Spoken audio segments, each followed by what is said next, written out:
ഗുരവേ ഗൗരചന്ദ്രായ രാധികായ തദാലയെ കൃഷ്ണായ കൃഷ്ണഭക്തായ തദ്ഭക്തായ നമോ നമഃ.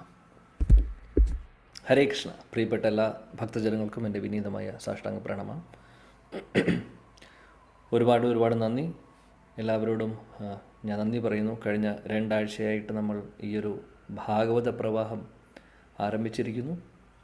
ഭഗവാന്റെ മഹാകൃപ കൊണ്ട് നമുക്ക് ഭാഗവതം പഠിക്കാനുള്ള ഒരു അവസരം ഭഗവാൻ തന്നെ അറേഞ്ച് ചെയ്ത് തന്നിരിക്കുന്നു. നമ്മുടെ ഒരു കഴിവുമല്ല, അല്ലെങ്കിൽ നമ്മുടെ ഭാഗ്യവുമല്ല, ഇത് മഹാകൃപ എന്ന് പറയും. ശ്രീല പ്രഭുപാദിൻ്റെയും ആചാര്യന്മാരുടെയും ഭഗവാന്റെയും മഹാകൃപ കൊണ്ടാണ് പഠിക്കുവാനുള്ള, ഭാഗവതം കേൾക്കുവാനും ചർച്ച ചെയ്യാനുള്ള ഒരു അവസരം നമുക്ക് കിട്ടുന്നത്. ഇതിന് ഒരു സംശയവും വേണ്ട ആ കാര്യത്തിൽ. നമ്മുടെ യോഗ്യത കൊണ്ടല്ല, അവരുടെ മഹാകൃപ കൊണ്ടാണ്. നമ്മുടെ യോഗ്യതയ്ക്ക് എന്ത് പ്രാധാന്യമാണുള്ളത്? എന്നാൽ മഹാകൃപ എന്ന് പറഞ്ഞു കഴിഞ്ഞാൽ പ്രഭുപാദ് എപ്പോഴും പറയുന്നൊരു വാക്കാണ് കോസ്റ്റ്ലെസ് മെർസി എന്ന്. കോസ്റ്റ്ലെസ് മെർസി എന്ന് പറഞ്ഞു കഴിഞ്ഞാൽ എന്താണെന്ന് വെച്ചാൽ, അതായത് നമുക്കതിനുള്ള യോഗ്യതയില്ല, എന്നാലും പ്രത്യേകിച്ച് കാരണമൊന്നുമില്ലാതെ മഹാകൃപ വന്നുകൊണ്ടിരിക്കുകയാണ്. ഇപ്പോൾ പ്രഭുപാദനോട് ഒരിക്കൽ ഒരു അദ്ദേഹത്തിൻ്റെ ഡിസൈപ്പിൾ ചോദിച്ചു, പ്രഭുപാദനോട് പറഞ്ഞു, പ്രഭുപാദ്, ഞങ്ങൾ ഇതിൽ വരുന്നേക്കാൾ മുമ്പ്, ഹരേകൃഷ്ണ പ്രസ്ഥാനത്തിൽ വരുന്നേക്കാൾ മുമ്പ് ഒരുപാട് തെറ്റുകൾ ചെയ്തിട്ടുണ്ട്, എല്ലാ യമനിയമങ്ങളും ലംഘിച്ചിട്ടുണ്ട്. പക്ഷേ അങ്ങ് ഞങ്ങളെ സ്വീകരിച്ചു, ഞങ്ങൾക്ക് ദീക്ഷ തന്നു, ഇതെല്ലാം ചെയ്തു. ഞങ്ങൾക്ക് എന്ത് യോഗ്യത ഉണ്ടായിട്ടാണ് അങ്ങ് ഇതൊക്കെ ചെയ്തത് എന്ന് ചോദിച്ചു. എന്ത് യോഗ്യതയാണ് ഞങ്ങൾക്കുള്ളത് എന്ന് ചോദിച്ചു. ശീലപ്രഭാത് ഉടനെ തന്നെ അദ്ദേഹത്തോട് പറഞ്ഞു, എല്ലാ അദ്ദേഹത്തിൻ്റെ ഡിസൈപ്പിൾസിനോടും പറയുന്നു, നിങ്ങൾക്ക് യോഗ്യത ഉണ്ടായിട്ടല്ല, ഞാൻ ആ യോഗ്യത നിങ്ങൾക്ക് തരുന്നതാണ്. ഇത് ഞാൻ തരുന്നത് ചൈതന്യ മഹാപ്രഭുവിൻ്റെ കൃപയാണ്. ചൈതന്യ മഹാപ്രഭുവും ശ്രീ നിത്യാനന്ദ പ്രഭുവും മഹാകൃപ, മഹാകാരുണ്യം അവർ എല്ലാവരിലേക്കും എത്തിക്കുന്നു. മഹാവദന്യായ നമോ മഹാവദന്യായ കൃഷ്ണപ്രേമപ്രദായ, മഹാവദന്യൻ എന്നാണ് വിളിക്കുന്നത് ചൈതന്യ മഹാപ്രഭുവിനെ. മഹാകൃപാലു, കരുണാവതാരം, ആജാനലംബിത ഭുജൗ കരുണാവതാരോ സങ്കീർത്തനേക പിതരോ കമലായതാക്ഷോ വിശ്വംഭരോ ദ്വിജവരോ യുഗധർമ്മപാലോ വന്ദേ ജഗത് പ്രിയകരോ കരുണാവതാരോ. കരുണാവതാരങ്ങൾ ചൈതന്യ മഹാപ്രഭുവും നിത്യാനന്ദ പ്രഭുവും. ജഗായി മദായി എന്ന് പറയുന്ന പാപികളായിട്ടുള്ള 2 വ്യക്തികളെ നമ്മൾ കേട്ടിട്ടുണ്ട്. വളരെ ഫേമസ് ആയിട്ടുള്ള ലീലയാണ് ചൈതന്യ മഹാപ്രഭുവിൻ്റെ മഹാകാരുണ്യം. ശ്രീ നിത്യാനന്ദ പ്രഭുവിൻ്റെ മഹാകാരുണ്യത്തെക്കുറിച്ച് പറയുമ്പോൾ ആദ്യം തന്നെ ഓർമ്മ വരുന്ന, അല്ലെങ്കിൽ ചർച്ച ചെയ്യുന്ന ഒരു കഥയാണ് ജഗായി മദായി. ജഗായി മദായി ഉദ്ധരിക്കുന്നു. അവരെ നിഗ്രഹിച്ചില്ല മഹാപ്രഭു, അവരെ കൊന്നില്ല. സാധാരണ അസുരന്മാരെ എല്ലാവരും ഭഗവാൻ കൃഷ്ണൻ്റെ ലീലകളിൽ സുദർശന ചക്രം എടുത്തിട്ട് അല്ലെങ്കിൽ വേറെ രീതിയിൽ അദ്ദേഹം നിഗ്രഹിക്കുന്നുണ്ട് അസുരന്മാരെ, അല്ലേ? കൃഷ്ണലീലയിൽ നമ്മൾ കാണാം. എന്നാൽ ചൈതന്യ ലീലയിൽ അദ്ദേഹം എന്താണ് ചെയ്യുന്നത്? ആ ആസുരിക പ്രവൃത്തി, ഹൃദയത്തിലുള്ള ആ ആസുരിക ചിന്താഗതിയാണ് മഹാപ്രഭു നിത്യാനന്ദ പ്രഭുവും എടുത്ത് കളയുന്നത്. അപ്പോൾ നമ്മളെ ഒന്നും ചെയ്യുന്നില്ല. അതായത് കാര്യം എന്താണെന്ന് വെച്ചാൽ, കാരണം എന്താണെന്ന് വെച്ചാൽ, അസുരന്മാരുടെ എണ്ണം കൂടി, യുഗം മാറി, ഇപ്പോൾ കലിയുഗമായപ്പോൾ ഒരു ബക്കാസുരനും ഒരു അകാസുരനും ഒരു കംസനും അല്ലെങ്കിൽ അങ്ങനെ കുറച്ച് ആളുകൾ മാത്രമല്ല, നമ്മുടെ എല്ലാവരുടെ ഹൃദയത്തിൽ ആസുരിക ചിന്താഗതി കൂടി. നോക്കുമ്പോൾ അസുരന്മാരാണ് ചുറ്റും. അപ്പോൾ ഹിരണ്യകശിപുവും ഹിരണ്യാക്ഷൻ്റെയും പോലെ ആ ഒരു ലെവലിൽ നമ്മൾ വന്നിട്ടുണ്ടോ എന്നറിയില്ല. എന്നാലും അതിൻ്റെയൊക്കെ ഒരു ചെറിയൊരു വെർഷൻസാണ് നമ്മളെല്ലാവരും. നമ്മുടെ എല്ലാവരുടെ ഹൃദയത്തിൽ അനർത്ഥങ്ങളുണ്ട്, ആസുരിക ചിന്താഗതികളുണ്ട്. മറ്റുള്ളവരെക്കാൾ കേമനാവണം, പ്രശസ്തി നേടണം, പേര് വേണം, ഇതൊക്കെ ആസുരിക ചിന്താഗതിയാണ്. മറ്റുള്ളവരുടെ തകർച്ചയിൽ സന്തോഷം തോന്നുന്നത്, അത് പുറമേ കാണിക്കുന്നുണ്ടാവില്ല, എന്നാലും പുറമേ ഇങ്ങനെ കാണിക്കില്ലായിരിക്കും. എന്നാൽ നമ്മുടെ ഹൃദയത്തിൽ മനസ്സിൻ്റെ ഉള്ളിൽ അങ്ങനെ ഒരു ചിന്തയുണ്ടാവോ, മറ്റുള്ളവർക്ക് എന്തെങ്കിലും ഒരു ചെറിയൊരു താഴ്ച സംഭവിച്ചാൽ അപ്പോൾ ഉള്ളിലൊരു ചെറിയൊരു ആനന്ദം. അതൊക്കെ ആസുരിക ചിന്താഗതിയാണ് ഇതെല്ലാം. അപ്പോൾ ജഗായി മതായും നിത്യാനന്ദ പ്രഭു അതാണ് പറഞ്ഞത്. ജഗായി മതായും മാത്രം നിഗ്രഹിച്ചുകൊണ്ട് കാര്യമില്ല. ഈ കലിയുഗത്തിലെ എല്ലാവരുടെ ഹൃദയത്തിലും അനർത്ഥങ്ങളുണ്ട് ഒരുപാട്. കലേർ ദോഷ നിധേ രാജൻ. കലിയുഗത്തിലെ ആളുകൾക്ക് ഇവിടെ ദോഷങ്ങൾ മാത്രമേ ഉള്ളൂ. അപ്പോൾ ചൈതന്യ മഹാപ്രഭുവിനോട് പറഞ്ഞു, അങ്ങയുടെ അവതാര ഉദ്ദേശം ഇതല്ല, ആളുകളെ നിഗ്രഹിക്കേണ്ട ആവശ്യമില്ല, എന്നാൽ ആസുരിക ചിന്താഗതി എല്ലാവരുടെ ഹൃദയത്തിൽ നിന്ന് എടുത്തു മാറ്റൂ, അതിനു വേണ്ടിയിട്ടാണ് നമ്മൾ അവതരിച്ചിട്ടുള്ളത് എന്ന് നിത്യാനന്ദ പ്രഭു മഹാപ്രഭുവിനെ ഓർമ്മിപ്പിച്ചു. കാര്യം മഹാപ്രഭു ഓൾറെഡി ദേഷ്യം വന്ന സമയത്ത് നിത്യാനന്ദ പ്രഭുവിനെ ജഗായി മതായും അദ്ദേഹത്തെ ഉപദ്രവിച്ചപ്പോൾ മഹാപ്രഭുവിന് സഹിച്ചില്ല. അദ്ദേഹം ഉടനെ സുദർശന ചക്രം എടുക്കുകയാണ് ചെയ്യുന്നത്. പക്ഷേ ഒന്നും സംഭവിച്ചില്ല. അദ്ദേഹം തടഞ്ഞു, നിത്യാനന്ദ പ്രഭു തടയുന്നു. അങ്ങനെ അവർക്കൊന്നും സംഭവിച്ചില്ല. പക്ഷേ അവരുടെ ഹൃദയത്തിലുള്ള എല്ലാ മാലിന്യങ്ങളും എടുത്തു മാറ്റിക്കളയുന്നു. എന്നിട്ട് അവരെ പരിശുദ്ധ ഭക്തരാക്കി മാറ്റുന്നു. ഹരേകൃഷ്ണ മഹാമന്ത്രം കൊടുക്കുന്നു. അതേപോലെയാണ് നമുക്ക് ഓരോരുത്തർക്കും മഹാപ്രഭുവും ശ്രീ നിത്യാനന്ദ പ്രഭുവും നമ്മുടെ ജീവിതത്തിൽ കടന്നു വന്നിട്ടുള്ളത്. അതേപോലെ ജഗായി മാതായുടെയും ആ ഒരു പോലെ ലീലയുടെ ഭാഗമായിട്ടില്ല നമ്മൾ. പക്ഷേ ആ ലീലയുടെ ഭാഗത്തിലാണ് നമ്മൾ ഇരിക്കുന്നത്. നമ്മുടെ ജീവിതത്തിൽ അറിഞ്ഞും അറിയാതെയും എങ്ങനെയോ ഭഗവാൻ കയറി വന്നു. ആരോ നമ്മളിലേക്ക് എത്തിച്ചു. ആരാണോ നമ്മളിലേക്ക് കൃഷ്ണാവബോധം കൊണ്ടുവന്നിട്ടുള്ളത്, എല്ലാം മഹാപ്രഭുവിൻ്റെയും അല്ലെങ്കിൽ ശീലപ്രഭുപാദിൻ്റെയും നമ്മുടെ ആചാര്യന്മാരുടെ മഹാകൃപയാണ്. അതെങ്ങനെയോ നമ്മുടെ ലൈഫിലേക്ക് എത്തിയിട്ടുണ്ട് അല്ലേ? അതെല്ലാം തീർച്ചയായിട്ടും മഹാകൃപയാണ് ഇതെല്ലാം. യോഗ്യത ഒന്നുമില്ല, എന്നാൽ യോഗ്യത വിചാരെ കിച്ചു നഹി പായ് തൊമാര കരുണ സാര കരുണാന ഹൊയിലെ കാന്തിയ പ്രാണന രാഖിബോ ആര. ഓ ഗുരുദേവ്, എനിക്ക് ഒരു കഴിവുമില്ല, എന്നാൽ പൂർണ്ണമായിട്ടും അങ്ങയെ ഞാൻ ആശ്രയിക്കുന്നു.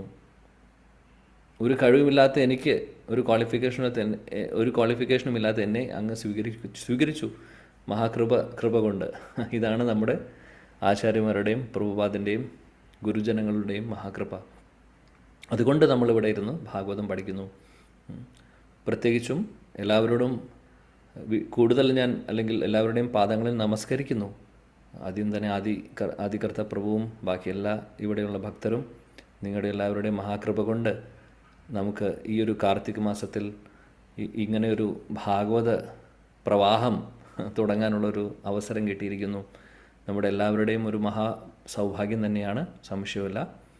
എൻ്റെ കൃതജ്ഞത, എൻ്റെ നന്ദി ഞാൻ നിങ്ങൾ ഓരോരുത്തരുടെയും മുന്നിൽ സമർപ്പിക്കുന്നു, പാദങ്ങളിൽ നമസ്കരിക്കുന്നു.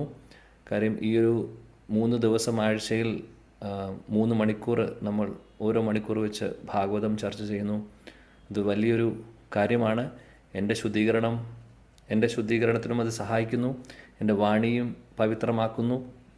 ഈ ഒരു മണിക്കൂർ വേറെ ഏതെങ്കിലും രീതിയിൽ ഒരുപക്ഷെ ഞാൻ ഈ സമയം പാഴാക്കി കളഞ്ഞതിനെ നിങ്ങളുടെ എല്ലാവരുടെയും മഹാകൃപയാണ്. അതുകൊണ്ട് ഇവിടെ ഇരുന്ന് ഭാഗവതം ചർച്ച ചെയ്യാനുള്ളൊരു അവസരം എനിക്ക് കിട്ടിയിരിക്കുന്നു. അതിൻ്റെ നന്ദി എപ്പോഴും ഉണ്ടാവും. പ്രാർത്ഥനയുണ്ട്, അതേപോലെ തന്നെ നിങ്ങളും പ്രാർത്ഥിക്കുക. കൂടുതൽ എല്ലാവർക്കും വേണ്ടി അങ്ങോട്ടും ഇങ്ങോട്ടും പ്രാർത്ഥിക്കുക. നമ്മളെല്ലാവരും ഒരേ ബോട്ടിൽ സഞ്ചരിക്കുന്നവരാണ്. നമ്മുടെ ലക്ഷ്യം ഗോലോക വൃന്ദാവനമാണ്, ഭഗവാനാണ്. നമ്മളെല്ലാവരും സഞ്ചരിക്കുന്നു. പക്ഷേ ഓരോരുത്തരുടെയും ആ ഒരു സ്പിരിച്വൽ ക്രെഡിറ്റ് വ്യത്യാസം ഉണ്ടാവും. അപ്പോൾ അങ്ങോട്ടും ഇങ്ങോട്ടും സപ്പോർട്ട് ചെയ്തുകൊണ്ട് ആ ഒരു നല്ല സത്സംഗത്തിൽ ഇരുന്നു കൊണ്ട് എല്ലാവരെയും സഹായിച്ചുകൊണ്ട് എല്ലാവരോടും മഹാകൃപ കാരുണ്യം നമ്മൾ കാണിച്ചുകൊണ്ട് കൈപിടിച്ചുകൊണ്ട് കൂട്ടായ്മയോടുകൂടി മുന്നോട്ട് പോകണം. ഇതാണ് ശീലപ്രഭുപാദും നമ്മുടെ ആചാര്യന്മാരും പഠിപ്പിച്ചു തന്നിട്ടുള്ളത്. അപ്പോൾ അതാണ് നമ്മൾ ചെയ്യേണ്ടത്. പ്രഭുപാദിൻ്റെ മഹാകൃപ കൊണ്ട് നോക്കൂ, നമ്മളെല്ലാവരും ഒരുമിച്ചിരുന്ന് ഭാഗവതം കേൾക്കുന്നു. അപ്പോൾ ഒരുമിച്ച് മുന്നോട്ട് പോവുകയാണ് ചെയ്യുന്നത്. സോ ആ ഒരു കൂട്ടായ്മ എന്നും ഉണ്ടാവട്ടെ. ഭഗവാന്റെ അനുഗ്രഹം ഉണ്ടാവട്ടെ. ഇന്ന് വളരെ വളരെ പ്രധാനപ്പെട്ട ഒരു ദിവസമാണ്. കാർത്തിക മാസത്തിലെ ഗോവർദ്ധന പൂജ നടക്കുന്ന ദിവസമാണ്. ഞാനൊരു മംഗളാചാരണത്തിന് മുമ്പ് ഒരു 5 മിനിറ്റ് മുമ്പാണ് ചിന്തിക്കുന്നത്. ആക്ച്വലി നമ്മൾ നമ്മുടെ 4ാമത്തെ ശ്ലോകം മുതൽ സ്റ്റാർട്ട് ചെയ്യാമെന്ന് വിചാരിച്ചിരിക്കുമായിരുന്നു. ഇപ്പോൾ ഗോവർദ്ധന പൂജയാണെന്ന് അറിയാമായിരുന്നു. പക്ഷെ ഗോവർദ്ധന പൂജയെക്കുറിച്ച് അല്ലെങ്കിൽ ഗോവർദ്ധനത്തെക്കുറിച്ച് സ്തുതിക്കുക എന്ന് പറയുന്നത് ക്ലാസ്സിൽ അങ്ങനെ ചെയ്യണമെന്നുള്ളൊരു പ്ലാൻ ഉണ്ടായിരുന്നില്ല. പക്ഷേ എന്തോ ഭഗവാൻ തോന്നിപ്പിക്കുന്നു. അതുകൊണ്ട് നമുക്ക് ഇന്നത്തെ ഒരു ദിവസം ഈ ഒരു വളരെ മഹത്വപൂർണ്ണമായിട്ടുള്ള, വളരെ ഇമ്പോർട്ടൻ്റ് ആയിട്ടുള്ളൊരു ദിവസമാണ്. ഭഗവാന്റെ പ്രിയപ്പെട്ട ഗോവർദ്ധൻ. ഭഗവാനാണോ ഗോവർദ്ധൻ അതോ ഭക്തനാണോ ഗോവർദ്ധൻ, അതൊരു ചോദ്യമാണ്. എന്നാൽ ഭഗവാനായിട്ട് ഗോവർദ്ധനെ കാണാണെങ്കിലും കൃഷ്ണനാണ് ഗോവർദ്ധൻ എന്ന് പറഞ്ഞാലും, ഇനി ശുദ്ധഭക്തൻ, ഏറ്റവും പരിശുദ്ധ ഭക്തനായിട്ടുള്ള ഭക്തനാണ് ഗോവർദ്ധൻ എന്ന് പറയുന്നതും രണ്ടും തെറ്റല്ല. രണ്ട് ഭാവങ്ങളാണ്, രണ്ടും ശരി തന്നെയാണ്. അപ്പോൾ ശ്രീ ഗോവർദ്ധൻ്റെ അനുഗ്രഹം നമുക്ക് എല്ലാവർക്കും ആവശ്യമുണ്ട്. ശ്രീ വൃന്ദാവന ധാമിലേക്ക് ആരൊക്കെ പോകണമെന്ന് ആഗ്രഹിക്കുന്നുണ്ടോ, ഭൗമ വൃന്ദാവനത്തിലാവട്ടെ ഗോലോക വൃന്ദാവനത്തിലാവട്ടെ, അങ്ങോട്ടേക്ക് കയറണമെങ്കിൽ കുറച്ച് ഭക്തരുടെ മഹാകൃപ ആവശ്യമാണ്.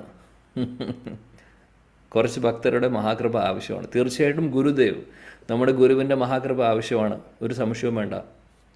ശ്രീ ചൈതന്യ മഹാപ്രഭു, ശ്രീ നിത്യാനന്ദ പ്രഭുവിൻ്റെയും മഹാകൃപ ആവശ്യമാണ്. കാര്യം ചൈതന്യ മഹാപ്രഭുവാണ് നമുക്ക് വൃന്ദാവനം കാണിച്ചു തന്നിട്ടുള്ളത്. മഹാപ്രഭുവാണ് വൃന്ദാവനത്തിലേക്ക് പോയി ഗോവർദ്ധന പർവ്വതത്തിൻ്റെ അവിടെ പോകുന്നു. രാധാകുണ്ടനെ അദ്ദേഹമാണ് പുറത്തു കൊണ്ടുവരുന്നത്. അതേപോലെ ഒരുപാട് ലീലാസ്ഥലികൾ അദ്ദേഹം പുറത്തു കൊണ്ടുവന്നു.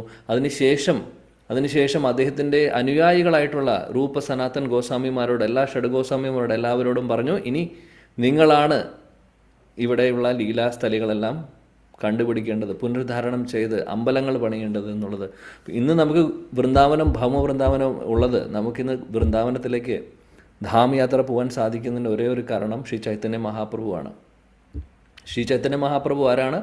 ഭഗവാൻ കൃഷ്ണൻ തന്നെ രാധാഭാവത്തിൽ അവതരിച്ചിട്ടുള്ളതാണ് 500 വർഷങ്ങൾ മുമ്പ്.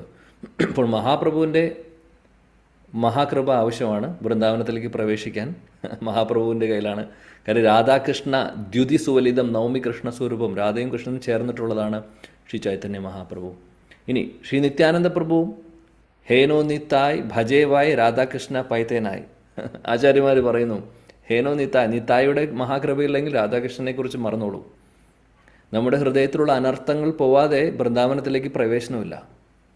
അപ്പോൾ നരോത്തം ദാസ് ഠാക്കൂർ പറയുന്നു, ശ്രീ നിത്യാനന്ദ പ്രഭുവിനെ നമ്മൾ വിടാതെ അദ്ദേഹത്തിനെ ശരണം പ്രാപിക്കുക. ശ്രീ നിത്യാനന്ദ പ്രഭു നമ്മുടെ ഹൃദയത്തിലുള്ള മാലിന്യങ്ങളെല്ലാം, ഈ ഭൗതികമായിട്ടുള്ള ഇച്ഛകൾ, അത് സൂക്ഷ്മമായിട്ടുള്ളതും സ്ഥൂലമായിട്ടുള്ളതും ഭൗതികമായിട്ടുള്ള ഒരുപാട് ഇച്ഛകളുണ്ട്, ഒരുപാട് ആഗ്രഹങ്ങളുണ്ട്. അതിനെയെല്ലാം എടുത്ത് മാറ്റിയാൽ മാത്രമേ നമുക്ക് വൃന്ദാവനത്തിലേക്ക് പ്രവേശിക്കാൻ സാധിക്കുകയുള്ളൂ. ഒരു സംശയമില്ല ആ കാര്യത്തിൽ. പരിശുദ്ധ ഭക്തർക്ക് മാത്രമേ ഗോലോക വൃന്ദാവനത്തിലേക്ക് പ്രവേശനമുള്ളൂ. ഇത് നമ്മളെപ്പോഴും ഓർക്കണം. ആഗ്രഹം മാത്രം നമുക്ക് ഉണ്ടായാൽ പോരാ, ആ ഒരു ക്വാളിഫിക്കേഷനും കൂടെ നമുക്ക് നേടണം. അതിന് വേണ്ടിയിട്ടുള്ള ശ്രമം അതുകൊണ്ട് വളരെ തീവ്രമായിരിക്കണം. അതാണ് നമ്മൾ ഓർമ്മിപ്പിക്കുന്നത്. നമ്മുടെ പ്രാക്ടീസസ്, നമ്മുടെ ആഗ്രഹം, അല്ലെങ്കിൽ നമ്മളതിനു വേണ്ടി പ്രയത്നിക്കുന്നതിൻ്റെ ആ ഒരു തീവ്രത നമ്മൾ കൂട്ടിക്കൊണ്ടുവരണം. ഹേനോ നിത്തായ് ഭജേവായ് രാധാകൃഷ്ണ പൈതേനായി. നിത്തായുടെ കൃപയില്ലെങ്കിലും നമുക്ക് വൃന്ദാവനത്തിലേക്ക് പ്രവേശനം കിട്ടില്ല. ഒരു പക്ഷേ ടിക്കറ്റ് എടുത്ത് ഡൽഹിയിൽ പോവും. ഡൽഹിയിൽ നിന്ന് നമ്മൾ 3 മണിക്കൂർ സഞ്ചരിച്ച് കാറിലോ ടാക്സിയിലോ ബസ്സിലോ പോവും, വൃന്ദാവനത്തിലേക്ക് പോകുന്നുണ്ട്, ശരിയാണ്. പക്ഷെ നമ്മളവിടെ കാണുന്നത് എന്താണ്? കുറേ ട്രാഫിക് കാണുന്നു, പ്രേം മന്ദിറിൻ്റെ ട്രാഫിക് കാണുന്നു. അല്ലെങ്കിൽ അവിടെ പോയി കഴിഞ്ഞാൽ കുറേ എന്താ പറയുക, ആളുകളുടെ എണ്ണം കൂടുതൽ. പിന്നെ കുറേ പശുക്കൾ വഴിയിലൂടെ നടക്കുന്നു, കുരങ്ങന്മാരെ കാണുന്നു. പിന്നെ പല സ്ഥലങ്ങളും വൃത്തിയില്ല എന്ന് തോന്നുന്നു. പല സ്ഥലങ്ങളിലും രാധാകുണ്ടിലെ വെള്ളം എന്താ ഇങ്ങനെ ഇരിക്കുന്ന, പച്ച കളറിലിരിക്കുന്നത്, പായൽ പിടിച്ചിരിക്കുന്നു, അല്ലെങ്കിൽ എല്ലാം നമ്മൾ തലതിരിഞ്ഞിട്ടാണ് കാണുന്നത്. കാര്യം എന്താണെന്ന് വെച്ചാൽ അതിനുള്ള യോഗ്യത ഇല്ലാത്തതുകൊണ്ടാണ്. അങ്ങനെ ഒരു ടൂറിന് പോകുന്ന സ്ഥലമല്ല വൃന്ദാവനം നമ്മൾ ഇന്ന് കഴിഞ്ഞ ദിവസം പറഞ്ഞ പോലെ ചിന്താമണി ധാമമാണ്. അപ്പോൾ അതിൻ്റെ ശരിയായിട്ടുള്ള ദർശനം, വൃന്ദാവനം ശരിക്കും നമുക്ക് മനസ്സിലാവണമെങ്കിൽ ഈ പറയുന്ന ഉള്ളിലുള്ള എല്ലാ അനർത്ഥങ്ങളും പോയി മഹാപ്രഭുവിൻ്റെയും ശ്രീ നിത്യാനന്ദ പ്രഭുവിൻ്റെയും മഹാകൃപയുണ്ടെങ്കിൽ നമുക്ക് ദർശനം കിട്ടുന്നു. അല്ലാതെ ആ ഒരു വൃന്ദാവനത്തിൻ്റെ ദർശനം, ഒറിജിനൽ വൃന്ദാവനത്തിൻ്റെ ദർശനം നമുക്ക് ആർക്കും കിട്ടാൻ പോകുന്നില്ല. അപ്പോൾ നമ്മൾ പറഞ്ഞു ശ്രീ ഗുരുവിൻ്റെ അനുഗ്രഹം വേണം. ശ്രീ ഗുരുവിൽ പ്രഭുപാദും കൂടെ ഇൻക്ലൂഡഡ് ആണ്. ബിക്കോസ് പ്രഭുപാദാണ് നമുക്ക് വൃന്ദാവനം കാണിച്ചു തന്നിട്ടുള്ളത്. ശ്രീ ചൈതന്യ മഹാപ്രഭു അത് ലോകത്തിലെല്ലാവർക്കും കൊടുത്തു.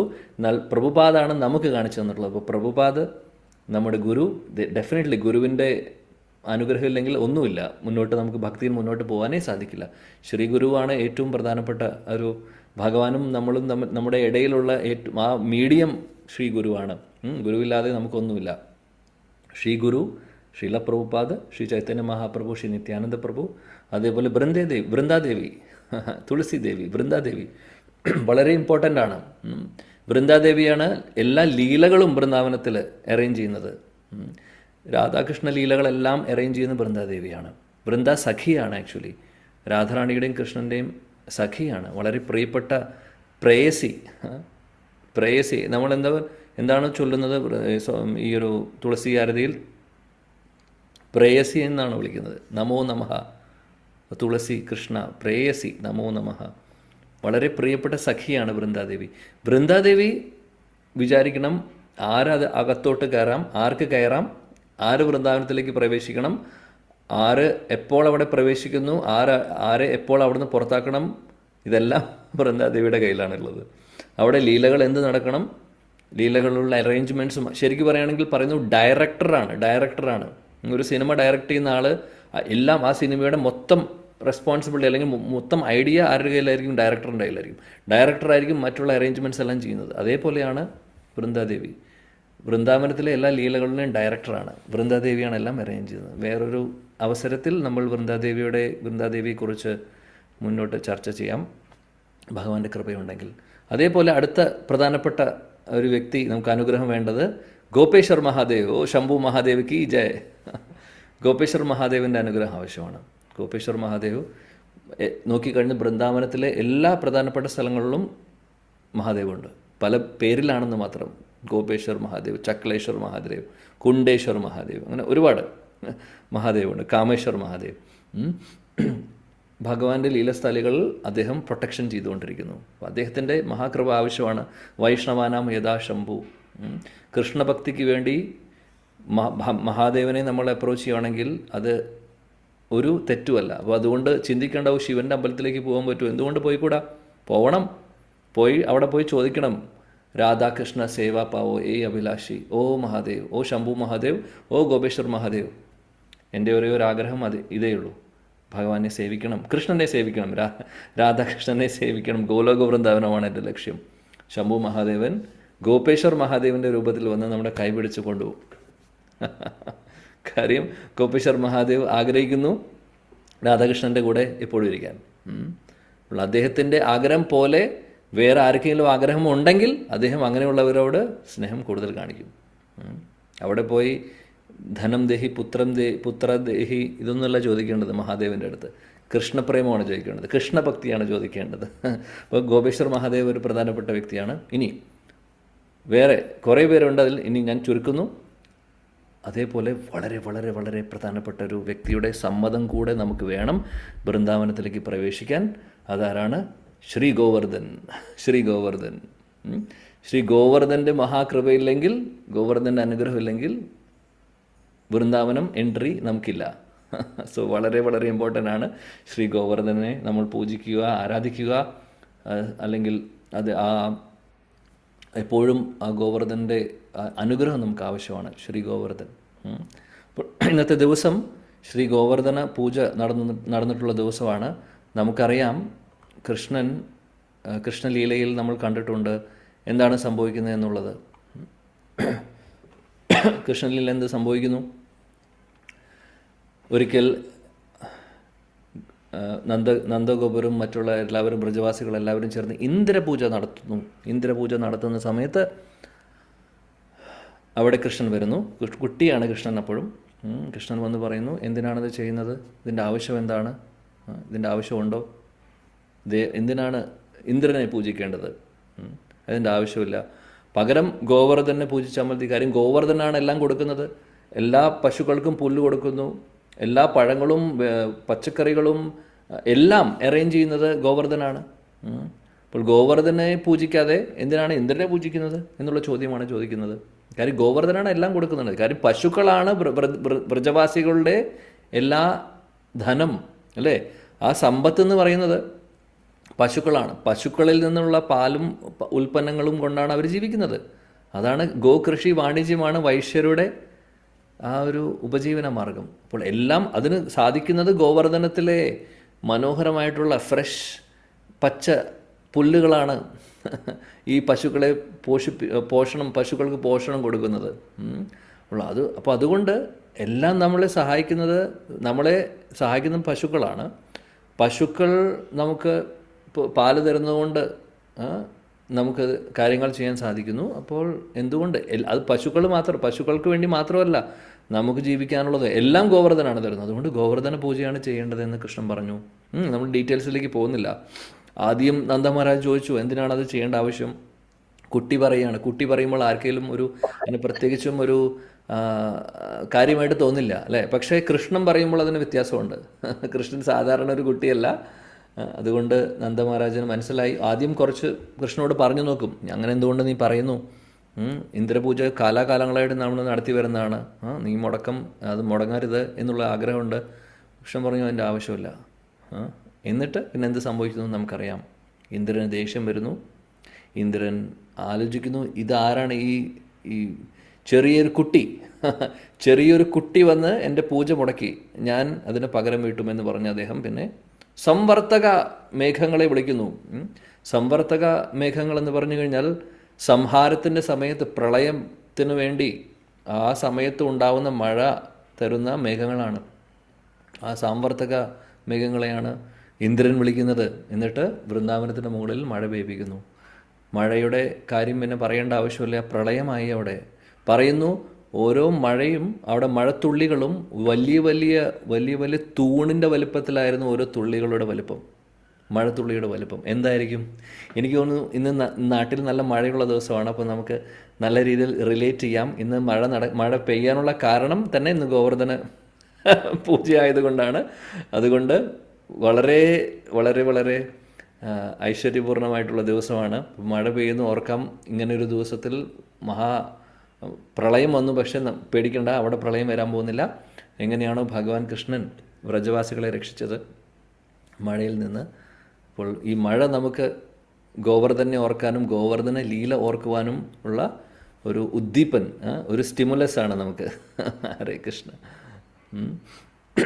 അപ്പോൾ അങ്ങനെ മഴ പെയ്തുകൊണ്ടിരിക്കുന്നു. ആ സമയത്ത് കൃഷ്ണൻ അവരെല്ലാവരെയും വിളിച്ചു. എല്ലാവരോടും പറയുന്നു, ആരും പേടിക്കണ്ട, ഞാൻ രക്ഷിക്കാം, ഒന്നുകൊണ്ടും പേടിക്കണ്ട, ഞാൻ പറയുന്ന പോലെ ചെയ്താൽ മതി. എന്നിട്ട് എന്ത് ചെയ്യുന്നു? അദ്ദേഹം ഗോവർദ്ധന പർവ്വതം എടുക്കുന്നു. അദ്ദേഹത്തിൻ്റെ ചെറിയ ആ വിരലിലാണ് നിർത്തുന്നത്. ആക്ച്വലി ഗോവർദ്ധനെക്കുറിച്ച് പറയുകയാണെങ്കിൽ നമുക്ക് 2-3 ക്ലാസ്സിനുള്ള അത് കുറയും എന്ന് പറയാൻ വേണമെങ്കിൽ. ഒരുപാടുണ്ട് ചർച്ച ചെയ്യാൻ, നമുക്ക് സമയം കുറവാണ്. അതുകൊണ്ട് വളരെ ഫാസ്റ്റായിട്ട് പോകുന്നു. കുറച്ച് കാര്യങ്ങളൊക്കെ നമ്മൾ പറഞ്ഞു ഗോവർദ്ധനെ സ്തുതിച്ചുകൊണ്ട് നമുക്ക് ഇന്നത്തെ സത്സംഗം ഇനി സമയം എത്രയാണോ അത്ര നമുക്ക് ഉപയോഗിക്കാം. അപ്പോൾ ഗോവർദ്ധനെ ചെറുവിരലിലാണ് നിർത്തുന്നത്, ഇടത്ത് കൈയിലെ ചെറുവിരലിലാണ് നിർത്തുന്നത്. അപ്പോൾ അതിന് ശേഷം പിന്നെ എല്ലാ വ്രജവാസികളും താഴോട്ട് കൊണ്ടുവരുന്നു. നമ്മുടെ ആചാര്യന്മാർ അതിനെക്കുറിച്ച് ഭംഗിയായിട്ട് ഈ ഒരു ലീലയെക്കുറിച്ച് വിവരിക്കുന്നുണ്ട്.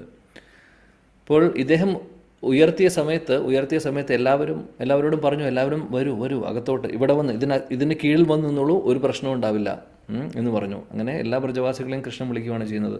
എല്ലാ വ്രജവാസികളും അങ്ങനെ ഗോവർദ്ധന പർവ്വതത്തിൻ്റെ കീഴിൽ വന്ന് നിൽക്കുന്നു. കൃഷ്ണനാണെങ്കിൽ ഇത് ഈ ചെറുവിരലിൽ ഇങ്ങനെ നിർത്തിയിരിക്കുകയാണ്. ശ്രീമദ് ഭാഗവതത്തിലെ 25-ാമത്തെ അധ്യായത്തിൽ വരുന്നു, നാത്രാസ ഇഹ വാ കാര്യോ മദ് ഹസ്താദ്രി നിപാതനാത് വാതവർഷ ഭയേനാലം തത്രാണാം വിഹിതം ഹിവ. കൃഷ്ണൻ പറയുവാണ് എല്ലാവരോടും, നിങ്ങൾ പേടിക്കേണ്ട ആവശ്യമില്ല, ആരും പേടിക്കേണ്ട ആവശ്യമില്ല. എൻ്റെ കയ്യിൽ നിന്ന് ഈ പർവ്വതം താഴെ വീഴുന്നു വിചാരിച്ച് നിങ്ങൾ പേടിക്കണ്ട.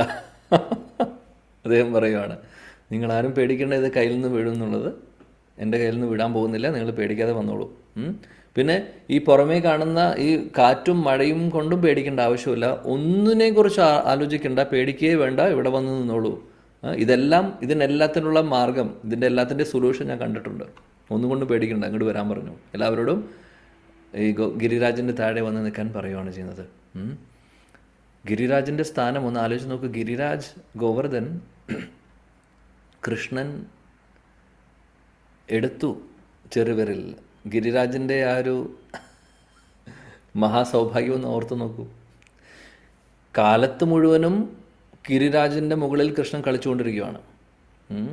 വൈകുണ്ഠാജനിതോ വരാമധുപുരി തത്രാഭിരാത്സോത്സവാത് വൃന്ദാരണ്യമുദാര പാണിരമണാത് തത്രാഭി ഗോവർദ്ധന രാധാകുണ്ഡമിഹാപി ഗോകുലപതേ പ്രേമാമൃതാപ്ലാവനാത് കൂര്യാത് അസ്യ വിരാജതോ ഗിരിതടേ സേവാം വിവേകീനക. ശ്രീല രൂപഗോസ്വാമി ഉപദേശാമൃതത്തിലെ 9ാമത്തെ ശ്ലോകത്തിൽ പറയുന്നു, ശ്രീ ഗോവർദ്ധൻ ഗോവർദ്ധനത്തിൻ്റെയും രാധാകുണ്ടിൻ്റെയും ഒക്കെ ഒരു പൊസിഷൻ അദ്ദേഹം പറയുന്നു. വൈകുണ്ഠാജനിതോ മധുപുരി തത്രാഭി രാത്സോത്സവാത്. വൈകുണ്ഠം എന്ന് പറയുന്നത് ഭൗതിക ലോകത്തെക്കുറിച്ചുമായിട്ട് കമ്പയർ ചെയ്യുമ്പോൾ വൈകുണ്ഠം തീർച്ചയായിട്ടും ഉയർന്ന സ്ഥലമാണ്. ഇനി വൈകുണ്ഠത്തെക്കാൾ ഉന്നത സ്ഥിതി അല്ലെങ്കിൽ മുകളിലാണ് സ്ഥാനം ആർക്ക്? മധുപുരി, മധുരയ്ക്ക്. കാര്യം മധുരയിലാണ് കൃഷ്ണൻ ജനിക്കുന്നത്, ദേവകി റാണിക്കും വസുദേവർക്കും. അപ്പോൾ മധുര വളരെ ഇമ്പോർട്ടൻ്റ് ആണ് വൈകുണ്ഠത്തേക്കാൾ തീർച്ചയായിട്ടും.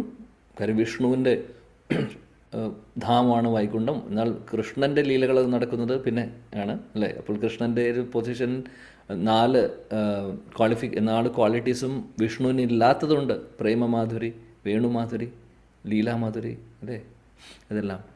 അതേപോലെ രൂപമാധുരി. ആ കൃഷ്ണൻ വളരെ സ്പെഷ്യലാണ്.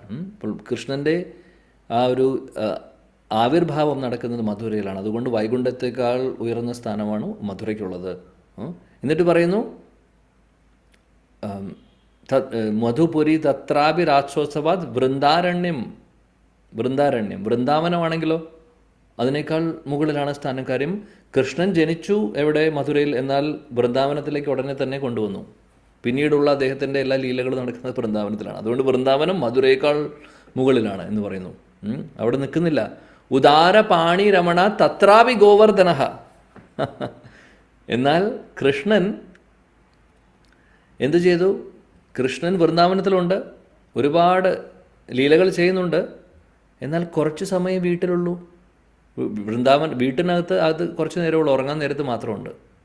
കാലത്ത് സമയം മുഴുവനും കൂട്ടുകാരുടെ കൂടെ ഗോവർദ്ധനത്തിൽ കളിക്കുന്നു. ഗോവർദ്ധന പർവ്വതമായി ആ ഒരു ചുറ്റുവട്ടത്തിലാണ് അവർ കളിക്കുന്നത് മുഴുവനും. പശുക്കളെ കൊണ്ടുവന്നും എല്ലാം ചെയ്യുന്നത്. രാത്രി സമയങ്ങൾ ഗോപികമാരുടെ കൂടെയാണ്. അതും നടക്കുന്നത് ഗോവർദ്ധനത്തിൻ്റെ ചുറ്റുവട്ടത്താണ്. അപ്പോൾ 24 മണിക്കൂറിലെ കുറച്ച് മണിക്കൂറുകൾ മാത്രമേ കൃഷ്ണൻ വീട്ടിലുള്ളൂ. ബാക്കി എല്ലാ സമയത്തും ഗോവർദ്ധനിലാണ്. അതുകൊണ്ട് ഗോവർദ്ധൻ്റെ സ്ഥാനം വൃന്ദാവനത്തേക്കാൾ മുകളിലാണ് എന്ന് ശ്രീല രൂപഗോസ്വാമി പറയുന്നു. പിന്നെ പറയുന്നു ആ ഗോവർദ്ധൻ്റെ ആ ഒരു പൊൻതൂവലാണ് ആര്? രാധാകുണ്ട്. കാര്യം ഗോവർദ്ധൻ്റെ ഭാഗമാണ് രാധാകുണ്ട്. ഗോവർദ്ധൻ്റെ 2 കണ്ണുകളാണെന്ന് പറയുന്നു രാധാകുണ്ടും ശ്യാമകുണ്ടും. അപ്പോൾ അത് ഗോവർദ്ധൻ്റെ ഭാഗം തന്നെയാണ്, സംശയമില്ല. അപ്പോൾ അതാണ് ഗോവർദ്ധൻ്റെ സ്ഥാനം. ശ്രീല രൂപഗോസ്വാമി പറയുന്നത് അതിമനോഹരം. ഒരുപാട് പറയാനുണ്ട് ഇതിനെക്കുറിച്ച്. നമ്മുടെ ഗൗഡീയ വൈഷ്ണവ ആചാര്യന്മാർ എല്ലാവരും തന്നെ ഗോവർദ്ധന് ഒരുപാട് പ്രാധാന്യം കൊടുത്തിട്ടുണ്ട്. ശ്രീല സനാതൻ ഗോസ്വാമി അദ്ദേഹം 97 വയസ്സായിരുന്ന സമയത്ത് അദ്ദേഹം എല്ലാ ദിവസവും ഗോവർദ്ധന പരിക്രമ ചെയ്യുന്നുണ്ടായിരുന്നു. എല്ലാ ദിവസവും. വയസ്സായപ്പോൾ അദ്ദേഹത്തിന് സാധിക്കാതെയായി. അദ്ദേഹം ശ്രീമദ് ഭാഗവതവും കൊണ്ടാണ് നടക്കുന്നത്. അങ്ങനെ പരിക്രമ ചെയ്യുമ്പോൾ ചിലപ്പോൾ ചില സ്ഥലങ്ങളിലിരുന്ന് ഭാഗവതം വായിക്കും, പിന്നെ വീണ്ടും ഓർക്കും, ലീലകളോളും ഓർക്കും, പിന്നെ വീണ്ടും അദ്ദേഹം പരിക്രമ ചെയ്യുന്നു. അങ്ങനെയാണ് അദ്ദേഹം ചെയ്തുകൊണ്ടിരുന്നത്.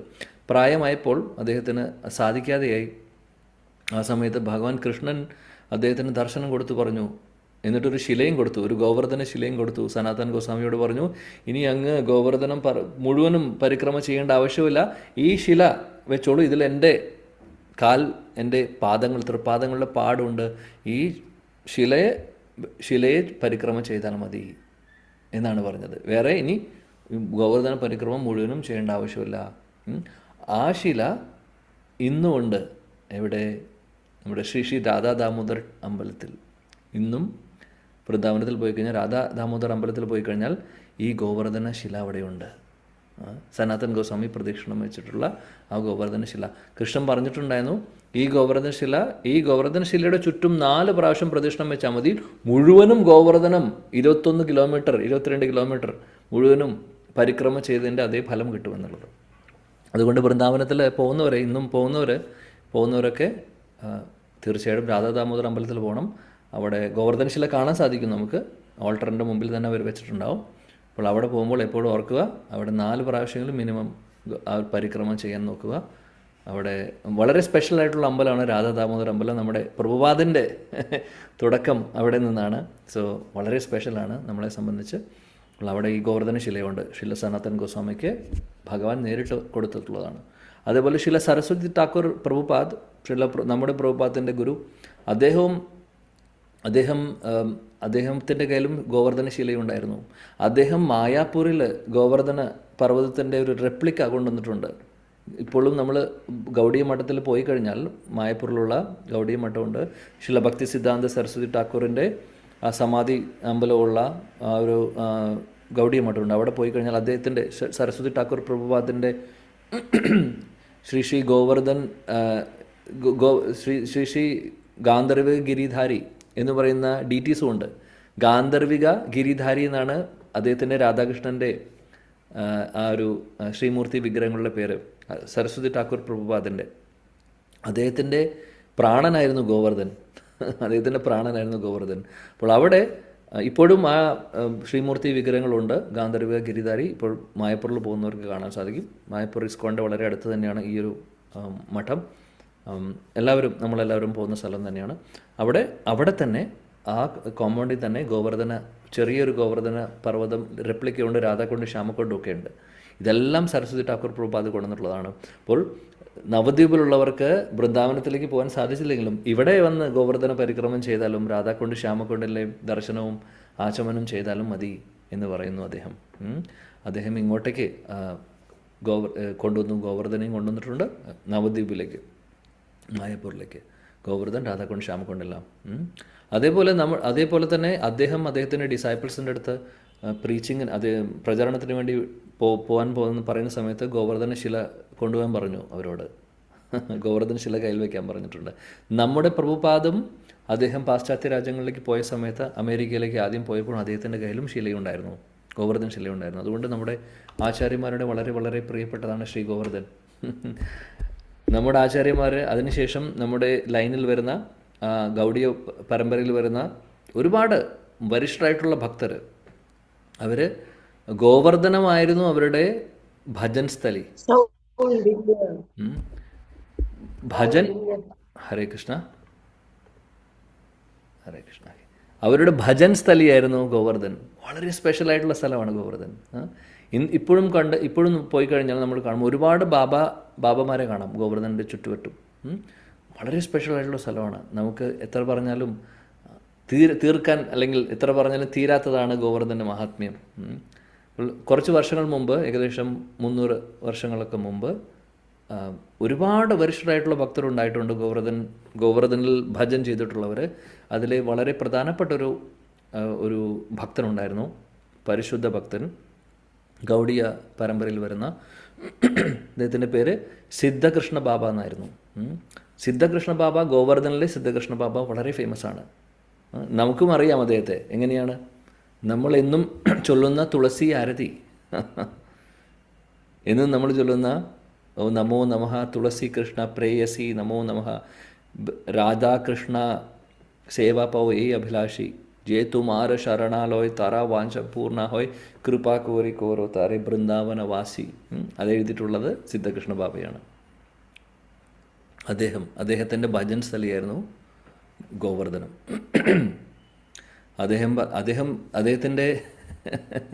അദ്ദേഹത്തെക്കുറിച്ച് പറയാനില്ല, ഒരുപാട് കാര്യങ്ങളുണ്ട്. വളരെ സ്പെഷ്യലായിട്ടുള്ള ഒരു ഭക്തനായിരുന്നു അദ്ദേഹം. എല്ലാ ദിവസവും എപ്പോഴും അദ്ദേഹത്തിൻ്റെ ഭജൻ സ്ഥലി ഗോവർദ്ധനത്തിലായിരുന്നു അദ്ദേഹം. അവിടെ ഗോപുരത്തിൽ മനോഹരമായിട്ടുള്ളൊരു ഗുഹയിലായിരുന്നു ഇരിക്കുക.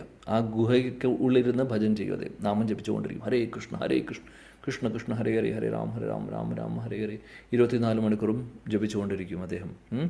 സാധാരണ ജപമല്ല അദ്ദേഹത്തിൻ്റെ ജപം എന്ന് പറഞ്ഞു കഴിഞ്ഞാൽ, അദ്ദേഹം ജപിക്കുമ്പോൾ അദ്ദേഹം ലീലകളിലേക്ക് പ്രവേശിക്കും. കൃഷ്ണലീലകളിലേക്ക് പ്രവേശിക്കും. ഒരിക്കൽ അദ്ദേഹം ഇതേപോലെ ഭജൻ ചെയ്തുകൊണ്ടിരിക്കുകയാണ്, നാമം ജപിച്ചുകൊണ്ടിരിക്കുകയാണ് ഗുഹയ്ക്കുള്ളിൽ. അപ്പോൾ അദ്ദേഹത്തിൻ്റെ മെഡിറ്റേഷനിൽ കാണുന്നു, രാധാകൃഷ്ണൻ്റെ ലീല കണ്ടുകൊണ്ടിരിക്കുകയാണ്. ഹോളി ലീല നടന്നുകൊണ്ടിരിക്കുകയാണ്. എവിടെ വെച്ച്? ഗോവർദ്ധനത്തിലുള്ള നമ്മുടെ രാധാകുണ്ടിൻ്റെ തട്ടിൽ വെച്ച് ഹോളി ലീല നടന്നുകൊണ്ടിരിക്കും. ഹോളി നമുക്കറിയാം, കളർ എറിയുന്ന ലീല. സിദ്ധകൃഷ്ണ ബാബ മെഡിറ്റേഷനിൽ കാണുന്നു ഈ ലീല. അപ്പോൾ രാധാറാണിയുടെ ഒരു ടീമുണ്ട്, കൃഷ്ണൻ്റെ ഒരു ടീമുണ്ട്. കൃഷ്ണൻ്റെ കൂടെ കുറേ ഗോപികമാരുണ്ട്, രാധാറാണിയുടെ കൂടെ കുറേ പേരുണ്ട്. അവർ തമ്മിലും മത്സരമാണ്, അങ്ങോട്ടും ഇങ്ങോട്ടും കളർ എറിഞ്ഞുകൊണ്ടിരിക്കുകയാണ്. അപ്പോൾ കളർ പല രീതിയിലും എറിയുന്നുണ്ട്. കൂടുതലും എറിയുന്നത് കാര്യം ഇത് രാധാകുണ്ടിൻ്റെ തട്ടിലായതുകൊണ്ട് കൂടുതലും കളർ വെള്ളമാണ് എറിയുന്നത്. അതെങ്ങനെയാണ്? ബലൂൺ പോലുള്ള ഇതിൽ വെള്ളം നിറച്ച്, കളർ വെള്ളം നിറച്ച് അങ്ങോട്ടും ഇങ്ങോട്ടും എറിയുകയാണ് ചെയ്യുന്നത്. സിദ്ധകൃഷ്ണ ബാബ ഈ മനോഹരമായിട്ടുള്ള ലീല കണ്ടുകൊണ്ടിരിക്കുകയാണ്. അദ്ദേഹം മെഡിറ്റേഷനിൽ കാണുന്നു. മെഡിറ്റേഷനിൽ സിദ്ധകൃഷ്ണ ബാബയും ഉണ്ട് ഈ ലീലയിൽ. രാധാറാണിയുടെ സൈഡിൽ രാധാറാണിയുടെ പാലിദാസിയായിട്ട്, മഞ്ജരിയായിട്ട്, സെർവൻ്റായിട്ട് കുറേ പേരുണ്ട്. അതിലെ കൂട്ടത്തിൽ ഒരാൾ സിദ്ധകൃഷ്ണ ബാബയാണ്. അദ്ദേഹത്തിൻ്റെ മഞ്ജരി സ്വരൂപത്തിൽ, അദ്ദേഹത്തിൻ്റെ ആ ഒരു ഗോപി സ്വരൂപത്തിൽ നിൽക്കുന്നു. ഇദ്ദേഹം ചെയ്യുന്നത്, അപ്പോൾ സിദ്ധകൃഷ്ണ ബാബ എന്ത് ചെയ്യുന്നു വെച്ചാൽ, ഓപ്പോസിറ്റിൽ നിന്ന് കൃഷ്ണൻ്റെ പാർട്ടിയും എന്ത് ചെയ്യുന്നു? എറിയുന്നു ഈ കളറുള്ള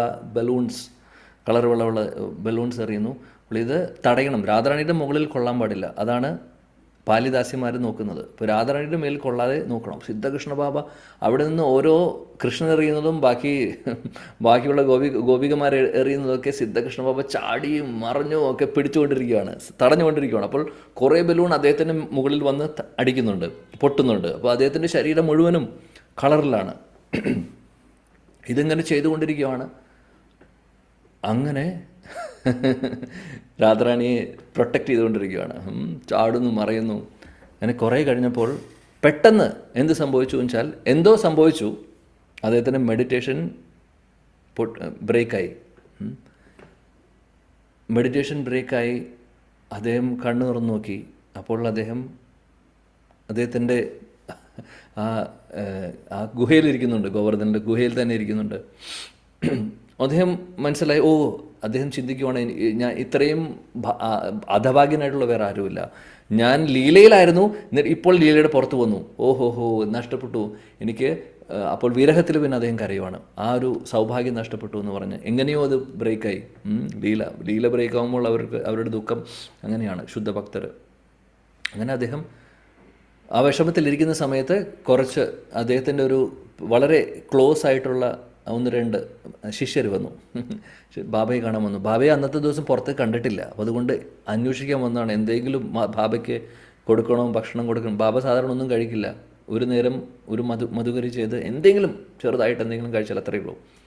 അപ്പോൾ അവർ വന്ന് നോക്കിയിട്ട് കാണുന്നില്ല ബാബയെ അന്നത്തെ ദിവസം. അപ്പോൾ വന്ന് നോക്കാൻ വന്നപ്പോൾ ബാബ അവിടെ ഇരിക്കുന്നുണ്ട്. അപ്പോഴും ജപിച്ചുകൊണ്ടിരിക്കുകയാണ്. നോക്കുമ്പോൾ ശരീരത്തിൽ മുഴുവൻ കളറുകളാണ്, പല ടൈപ്പ് ഓഫ് കളർ, ചുമപ്പും മഞ്ഞയും നീലയും കളറുമായിട്ട് അദ്ദേഹം ബാബ ഇരിക്കുന്നുണ്ട്. അദ്ദേഹം മെഡിറ്റേഷനിലാണ്, അദ്ദേഹം ഒന്നും അറിയുന്നില്ല. അദ്ദേഹം മെഡിറ്റേഷൻ ബ്രേക്കായി ഇരിക്കുന്ന സമയമാണ്. ബട്ട് സ്റ്റിൽ അദ്ദേഹം നാമം ജപിച്ചുകൊണ്ടിരിക്കുകയാണ്. ബാബയോട് ചോദിച്ചു, ബാബ ഇന്ന് കണ്ടില്ലല്ലോ. ബാബ ചോദിച്ചു സമയം എന്തായെന്നും ബാബയ്ക്ക് അറിയില്ല. അപ്പോൾ ശിഷ്യർ ചോദിച്ചു, എന്ത് പറ്റി? അങ്ങയുടെ ശരീരത്തിൽ മുഴുവൻ കളറുകളൊക്കെ പല ടൈപ്പ് ഓഫ് കളറുകൾ കാണുന്നുണ്ടല്ലോ, എന്ത് പറ്റി? അങ്ങ് എവിടെയായിരുന്നു? അദ്ദേഹം പറഞ്ഞു, ഞാൻ ഇവിടെ തന്നെ ഉണ്ടായിരുന്നു, ഞാൻ എവിടെയും പോയില്ല, ഇവിടെ തന്നെ ഉണ്ടായിരുന്നു. അപ്പോൾ അവരും ചിന്തിക്കേണ്ടത് ശരിയാണല്ലോ, ബാബ പുറത്ത് വന്നത് കണ്ടിട്ടില്ല ആരും, പിന്നെ എങ്ങനെ ഈ ശരീരത്തിൽ മുഴുവൻ കളറുകൾ? ആ സമയത്ത് ബാബയ്ക്ക് മനസ്സിലായി. അപ്പോഴാണ് അദ്ദേഹം നോക്കുന്നത് ശരീരത്തിൽ മുഴുവൻ കളർ. അതിനു മുമ്പ് അദ്ദേഹം മെഡിറ്റേഷനിൽ കണ്ടു, പക്ഷേ അദ്ദേഹത്തിൻ്റെ ഒറിജിനൽ ശരീരത്തിൽ അത് ഉണ്ടെന്ന് അദ്ദേഹത്തിന് മനസ്സിലായില്ല. അപ്പോൾ ഇവർ പറഞ്ഞപ്പോഴാണ് നോക്കുന്നത്. അങ്ങനെ അവർ വളരെ പ്രിയപ്പെട്ട ശിഷ്യരായതുകൊണ്ട് അവരോട് പറഞ്ഞു, ഞാൻ ഒരു കാര്യം പറയാം, ആരോടും പറയരുത്. സാധാരണ ഭജൻ, നമ്മുടെ ഭജൻ ആരോടും പറയാൻ പാടില്ല. അപ്പോൾ അവർ വളരെ പ്രിയപ്പെട്ടവരായതുകൊണ്ട് പറഞ്ഞു. ആക്ച്വലി ഞാൻ രാധാകൃഷ്ണൻ്റെ കൂടെ ഈ ഒരു ഹോളി ലീലയിലായിരുന്നു. ഞാൻ ബലൂണുകൾ, കൃഷ്ണനും കൃഷ്ണൻ്റെ കൂടെയുള്ളവരും എറിയുന്ന ബലൂണെല്ലാം, ഈ കളറിൻ്റെ ബലൂണെല്ലാം പിടിക്കുന്ന സമയത്ത് ഒരുപാടെണ്ണം എൻ്റെ മേത്ത് കൊണ്ടു. അതുകൊണ്ട് എൻ്റെ മേത്ത് കളർ വന്നാണ്. ഇടയിൽ എൻ്റെ മെഡിറ്റേഷൻ ബ്രേക്കായി. അതുകൊണ്ടാണ് ഞാൻ ഇവിടെ ഇരിക്കുന്നത്. അതാണ് ഈ കളർ എന്ന് പറഞ്ഞു. ഇതാണ് ലെവൽ. പറയുന്നത് കുറച്ച് വർഷങ്ങൾ മുമ്പ് ഉണ്ടായിരുന്നൊരു പരിശുദ്ധ ഭക്തനാണ്. നമ്മളെന്നും അദ്ദേഹത്തിൻ്റെ തുളസിയാരതി ചൊല്ലാറുണ്ട്. ആ സിദ്ധകൃഷ്ണ ബാബയെക്കുറിച്ചാണ് പറയുന്നത്. അതാണ്. അപ്പോൾ അദ്ദേഹം ആരെയാണ് ശരണം പ്രാപിച്ചിട്ടുള്ളത്? ഗോവർദ്ധനാണ്. ഗോവർദ്ധനിലിരുന്നിട്ടായിരുന്നു അദ്ദേഹത്തിൻ്റെ മെഡിറ്റേഷൻ, അദ്ദേഹത്തിൻ്റെ ആ ഒരു ജപം മുഴുവനും ഗോവർദ്ധൻ്റെ ചെറിയ ഗുഹയിലിരുന്നിട്ടായിരുന്നു അദ്ദേഹം ജപിച്ചുകൊണ്ടിരുന്നത് നിരന്തരം. അതേപോലെ വേറൊരു ദിവസവും ഇതേപോലെ തന്നെ അദ്ദേഹം സിദ്ധകൃഷ്ണ ബാബ ലീലയിൽ, അദ്ദേഹം ഇടയ്ക്കിടയ്ക്ക് ലീലയിൽ പ്രവേശിക്കും. അന്നത്തെ ദിവസം വേറെ ലീലയായിരുന്നു. അന്ന് എന്തായിരുന്നു എന്ന് വെച്ചാൽ നൗക ഫെസ്റ്റിവലായിരുന്നു, ബോട്ട് ഫെസ്റ്റിവലാണ് നടക്കുന്നുണ്ടായിരുന്നത്. വീണ്ടും രാധാകുണ്ടില്ല. അപ്പോൾ അവിടെ വെള്ളത്തിലായിരുന്നു ഇവർ, രാധാകൃഷ്ണനും ഗോപികമാരെല്ലാവരും ഉണ്ട്. ഇപ്പോൾ ഇവർ വഞ്ചിയിലിരിക്കുന്ന സമയത്ത് കൃഷ്ണൻ ഓ രാധേ എന്ന് വിളിച്ച് കുറച്ച് രാധാകുണ്ടിലെ വെള്ളമെടുത്ത്, ആക്ച്വലി രാധാകുണ്ടല്ല മാനസികഗംഗ എന്ന് പറയുന്നത്, മാനസികഗംഗയിലെ വെള്ളമെടുത്ത് രാധാറാണിയുടെ മുഖത്തേക്ക് തളിച്ചു, വെള്ളം തളിച്ചു. ഒരു പ്രാവശ്യം വെള്ളം തളിച്ചു, മുഴുവനും നനഞ്ഞു. രാധാറാണിക്ക് ഇഷ്ടപ്പെട്ടില്ല. രാധാറാണി ചോദിച്ചു എന്തിനാണിത് ചെയ്തത്? അപ്പോൾ രാധാറാണി പറഞ്ഞു, സഖിമാരോട് നോക്കി, നമുക്ക് ഇങ്ങനെ വിട്ടാൽ ശരിയാവില്ല, ഇനി തിരിച്ച് നമുക്ക് കൊടുക്കണം എന്ന് പറഞ്ഞ് ഇവരെല്ലാവരും കൂടെ, കൃഷ്ണൻ ഒറ്റയ്ക്കും എല്ലാ ഗോപികമാരും രാധാറാണിയും ചേർന്ന് വെള്ളം മുഴുവനും തെറിപ്പിച്ചു തുടങ്ങി. അങ്ങനെ കൃഷ്ണൻ മുഴുവനും നനഞ്ഞു. ആ സമയത്ത് സിദ്ധകൃഷ്ണ ബാബ അവിടെ ഉണ്ടായിരുന്നു. സിദ്ധകൃഷ്ണ ബാബ അതിലൊരു പാലിദാസിയായിട്ട് നിൽക്കുന്നു. ആ സമയത്ത് ഇവർ എന്തായിരുന്നു അദ്ദേഹത്തിൻ്റെ സർവീസ് എന്ന് വെച്ചാൽ പെർഫ്യൂം ഉണ്ടല്ലേ, പെർഫ്യൂം, അത്തർ അല്ലെങ്കിൽ പെർഫ്യൂം ഒറിജിനൽ നാച്ചുറൽ ആയിട്ടുള്ളത്. ആ പെർഫ്യൂം ആക്ച്വലി രാധയ്ക്കും കൃഷ്ണനും കൊണ്ടു കൊടുക്കുകയായിരുന്നു. ഈ സിദ്ധകൃഷ്ണ ബാബയുടെ ആക്ച്വൽ ആ ഒരു സ്വരൂപത്തിൽ അദ്ദേഹത്തിൻ്റെ സർവീസ് ഉണ്ടായിരുന്നത്. അപ്പോൾ ഇത് കൊടുക്കുന്ന സമയത്ത് ഇടയിൽ എന്ത് സംഭവിച്ചാൽ ഇദ്ദേഹത്തിൻ്റെ കയ്യിൽ നിന്ന് വീണ് പൊട്ടി. ആ പെർഫ്യൂം വെച്ചിട്ടുള്ള കുടം അത് താഴെ വീണ് പൊട്ടി. അത് താഴെ വീണ് പൊട്ടിയപ്പോൾ അദ്ദേഹം മെഡിറ്റേഷൻ പുറത്തേക്ക് വരികയും ചെയ്തു. ആ സമയത്തും അതേപോലെ കുറേ കഴിഞ്ഞപ്പോൾ അദ്ദേഹത്തിൻ്റെ ശിഷ്യർ വന്നപ്പോൾ അവിടെയെല്ലാം സുഗന്ധം. ഇദ്ദേഹത്തിൻ്റെ ഭജൻ കുട്ടീരല്ല, ഇത് ഗുഹയാണ്. ഗുഹയുടെ ഉള്ളിൽ ഇതുവരെ ഇല്ലാത്ത അതീന്ദ്ര തലത്തിലുള്ള സുഗന്ധം വന്നുകൊണ്ടിരിക്കുകയാണ്, പെർഫ്യൂമിൻ്റെ സ്മെല്ല് വന്നുകൊണ്ടിരിക്കുകയാണ്. ആർക്കൊന്നും മനസ്സിലാവുന്നില്ല ഇത് എവിടെ നിന്ന് വരുന്നു എന്നുള്ളത്. അന്നും ഇതേപോലെ ചോദിക്കുമ്പോൾ സിദ്ധകൃഷ്ണ ബാബ പറഞ്ഞു, ഇന്ന് ഇതായിരുന്നു ലീല, നമ്മൾ പറഞ്ഞ ലീല. അപ്പോൾ ഇതാണ് നമ്മുടെ പരമ്പരയിലുള്ള ആചാര്യന്മാരുടെ കുറച്ച് വർഷങ്ങൾ മുമ്പ് ഉണ്ടായിരുന്ന ആചാര്യനാണ്, ഒരു പരിശുദ്ധ ഭക്തനാണ്. അപ്പോൾ അവരെല്ലാവരും ശരണം പ്രാപിച്ചിട്ടുള്ള Giriraj. Giriraj Govardhan is very very special, വളരെ സ്പെഷ്യലാണ്. ഗിരിരാജ് ഭക്തനാണോ ഭഗവാനാണോ ഒരു ചോദ്യമാണ്. ഹരിദാസവര്യ എന്ന് പറയുന്നുണ്ട്. ഹരിദാസവര്യ എന്ന് പറഞ്ഞാൽ വരിഷ്ഠരായിട്ടുള്ള ഹരിദാസന്മാരിൽ വെച്ച് ഏറ്റവും പ്രധാനപ്പെട്ട വ്യക്തി. അങ്ങനെ ഭാഗവത്തിൽ 3 പേരെ കുറിച്ച് പറയുന്നുണ്ട്. യുധിഷ്ഠിര മഹാരാജാവിനെ ഹരിദാസവര്യ എന്ന് വിളിക്കുന്നുണ്ട്, ഉദ്ധവനെ വിളിക്കുന്നുണ്ട്, എന്നാൽ ഗോവർദ്ധനെയും വിളിക്കുന്നുണ്ട്. ഇതിൽ ഏറ്റവും വെച്ച് സ്പെഷ്യൽ ആരാണ്? ഹരിദാസിൽ വെച്ച് ഗോവർദ്ധനാണ് ഏറ്റവും സ്പെഷ്യൽ. അപ്പോൾ ഗോവർദ്ധനെ നമ്മൾ ഭക്തനായിട്ട് വേണമെങ്കിൽ ആരാധിക്കാം, അല്ലെങ്കിൽ ഭഗവാനായിട്ട് ആരാധിക്കാം. രണ്ടും മൂഡ് പോലെ ഇരിക്കും, ഓരോരുത്തരുടെ ഭാവം പോലെ ഇരിക്കും. രണ്ടും ഓത്തൻറ്റിക്കാണ്, കുഴപ്പമില്ല. എന്നാൽ ഭക്തരുടെ ഭാവത്തിൽ ഭക്തഭാവത്തിൽ ഗോവർദ്ധനെ ആരാധിക്കുമ്പോൾ അതിന് കൂടുതൽ മഹാത്മ്യമുണ്ട്. കാര്യം എന്താണെന്ന് വെച്ചാൽ ഭഗവാന്റെ പരിശുദ്ധ ഭക്തരെ ആരാധിക്കുമ്പോൾ കൃഷ്ണൻ സന്തോഷമാവും. മാത്രമല്ല ഗോവർദ്ധൻ ഒരു ശുദ്ധ ഭക്തനായതുകൊണ്ട് ആ ഭക്തൻ്റെ അനുഗ്രഹം ഉണ്ടാവും, കൃഷ്ണൻ്റെ അനുഗ്രഹം. അപ്പോൾ കൃഷ്ണൻ്റെ അനുഗ്രഹം ഉണ്ടാവും, ഭക്തരുടെ അനുഗ്രഹം ഉണ്ടാവും. അപ്പോൾ ഡബിൾ ബെനിഫിറ്റാണ് ഗോവർദ്ധനെ ഹരിദാസവര്യ ആയിട്ട് നമ്മൾ, ഹരിദാസ് അല്ലെങ്കിൽ ഹരിയുടെ ദാസന്മാരിൽ വെച്ച് ഏറ്റവും പ്രധാനപ്പെട്ട ഭക്തൻ എന്നുള്ള രീതിയിൽ നമ്മൾ അദ്ദേഹത്തെ ആരാധിക്കുകയാണെങ്കിൽ. വേണുഗീതത്തിൽ പറയുന്നുണ്ട്, വേണുഗീതം 10:21-18 പറയുന്നു, ഹന്തായ മദ്രിരബല ഹരിദാസവര്യോ യദ് രാമകൃഷ്ണചരണസ്പർശ പ്രമോദ മാനം തനോതി സഹഗോ ഗണയോസ്തയോര്യത് പാണീയസൂയവസ കന്ദര കന്ദമൂലൈഹി. ഇവിടെ പറയുന്നു ഹന്തായ മദ്രി റബല ഹരിദാസവര്യോ. ഇവിടെ പറയുന്നു ആരെക്കുറിച്ചാണ് പറയുന്നത്? ഗോവർദ്ധനെ കുറിച്ചാണ് പറയുന്നത്. ഹരിദാസവര്യോ യദ് രാമകൃഷ്ണ ചരണ സ്പർശ പ്രമോദ. ഗോവർദ്ധൻ ഏറ്റവും ടോപ്പ് ഭക്തനാണെന്ന് പറയുന്നത്. ഹരിദാസവര്യോ, വര്യോ എന്ന് പറഞ്ഞാൽ ശ്രേഷ്ഠനായിട്ടുള്ള ഭക്തനാണ്. ഈ ഗോവർദ്ധൻ എന്താണ് പ്രത്യേകത? എന്താണ്? യദ് രാമകൃഷ്ണ ചരണ സ്പർശ പ്രമോദ. ശ്രീ ബലരാമൻ്റെയും കൃഷ്ണൻ്റെയും ആ ചരണങ്ങൾ ഈ ഗോവർദ്ധന മുകളിലൂടെ നടക്കുമ്പോൾ ലീലകൾ ചെയ്യുമ്പോൾ പശുക്കളെ കൊണ്ടുവരുന്നു, അവിടെ ഇരിക്കുന്നു, ഗുഹയിലിരിക്കുന്നു. ഗോവർദ്ധനിലായിരുന്നു എല്ലാ കളികളും. ആ സമയത്ത് പ്രമോദ, സന്തോഷം കൊണ്ട്, ആനന്ദം, പരമാനന്ദം കൊണ്ട് ഗോവർദ്ധൻ്റെ ശരീരം മുഴുവനും അഷ്ടസാത്വിക വികാരങ്ങൾ വരുമായിരുന്നു. മാനം തനോതി സഹഗോ ഗണയോസ്തയോർയത് പാണീയസൂയവസ കന്ദര ഗന്ധമൂലേഹി. അപ്പോൾ അവിടെ ബലരാമനും കൃഷ്ണനും പശുക്കളെ കൊണ്ടുവരുന്നു, പശുക്കുട്ടികളെ കൊണ്ടുവരുന്നു, അദ്ദേഹത്തിൻ്റെ കൂട്ടുകാരുണ്ട്. പിന്നെ ഗോവർദ്ധൻ എല്ലാം കൊടുക്കുന്നു ഇവർക്ക്. കുടിക്കാനുള്ള വെള്ളം, പിന്നെ അതേപോലെ തന്നെ പുല്ല് കൊടുക്കുന്നു പശുക്കൾക്ക്. മനോഹരമായിട്ടുള്ള അവിടെ ഗുഹകളുണ്ട്. അവിടെ രാധാകൃഷ്ണ ലീലകൾ നടക്കുവാനും ഉള്ള ഗുഹകളുണ്ട്, സ്പെഷ്യലായിട്ടുള്ള ഗുഹകളുണ്ട്.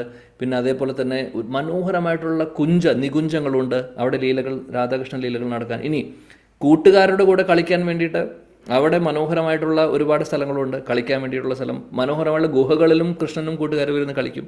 ചിലപ്പോൾ ഉച്ചയ്ക്ക് വയ്യാതെയാവുന്ന സമയത്ത് റെസ്റ്റ് ചെയ്യാനും ചിലപ്പോൾ ഈ ഗുഹകളിൽ കയറിയിരിക്കും കൃഷ്ണനും കൂട്ടുകാരും.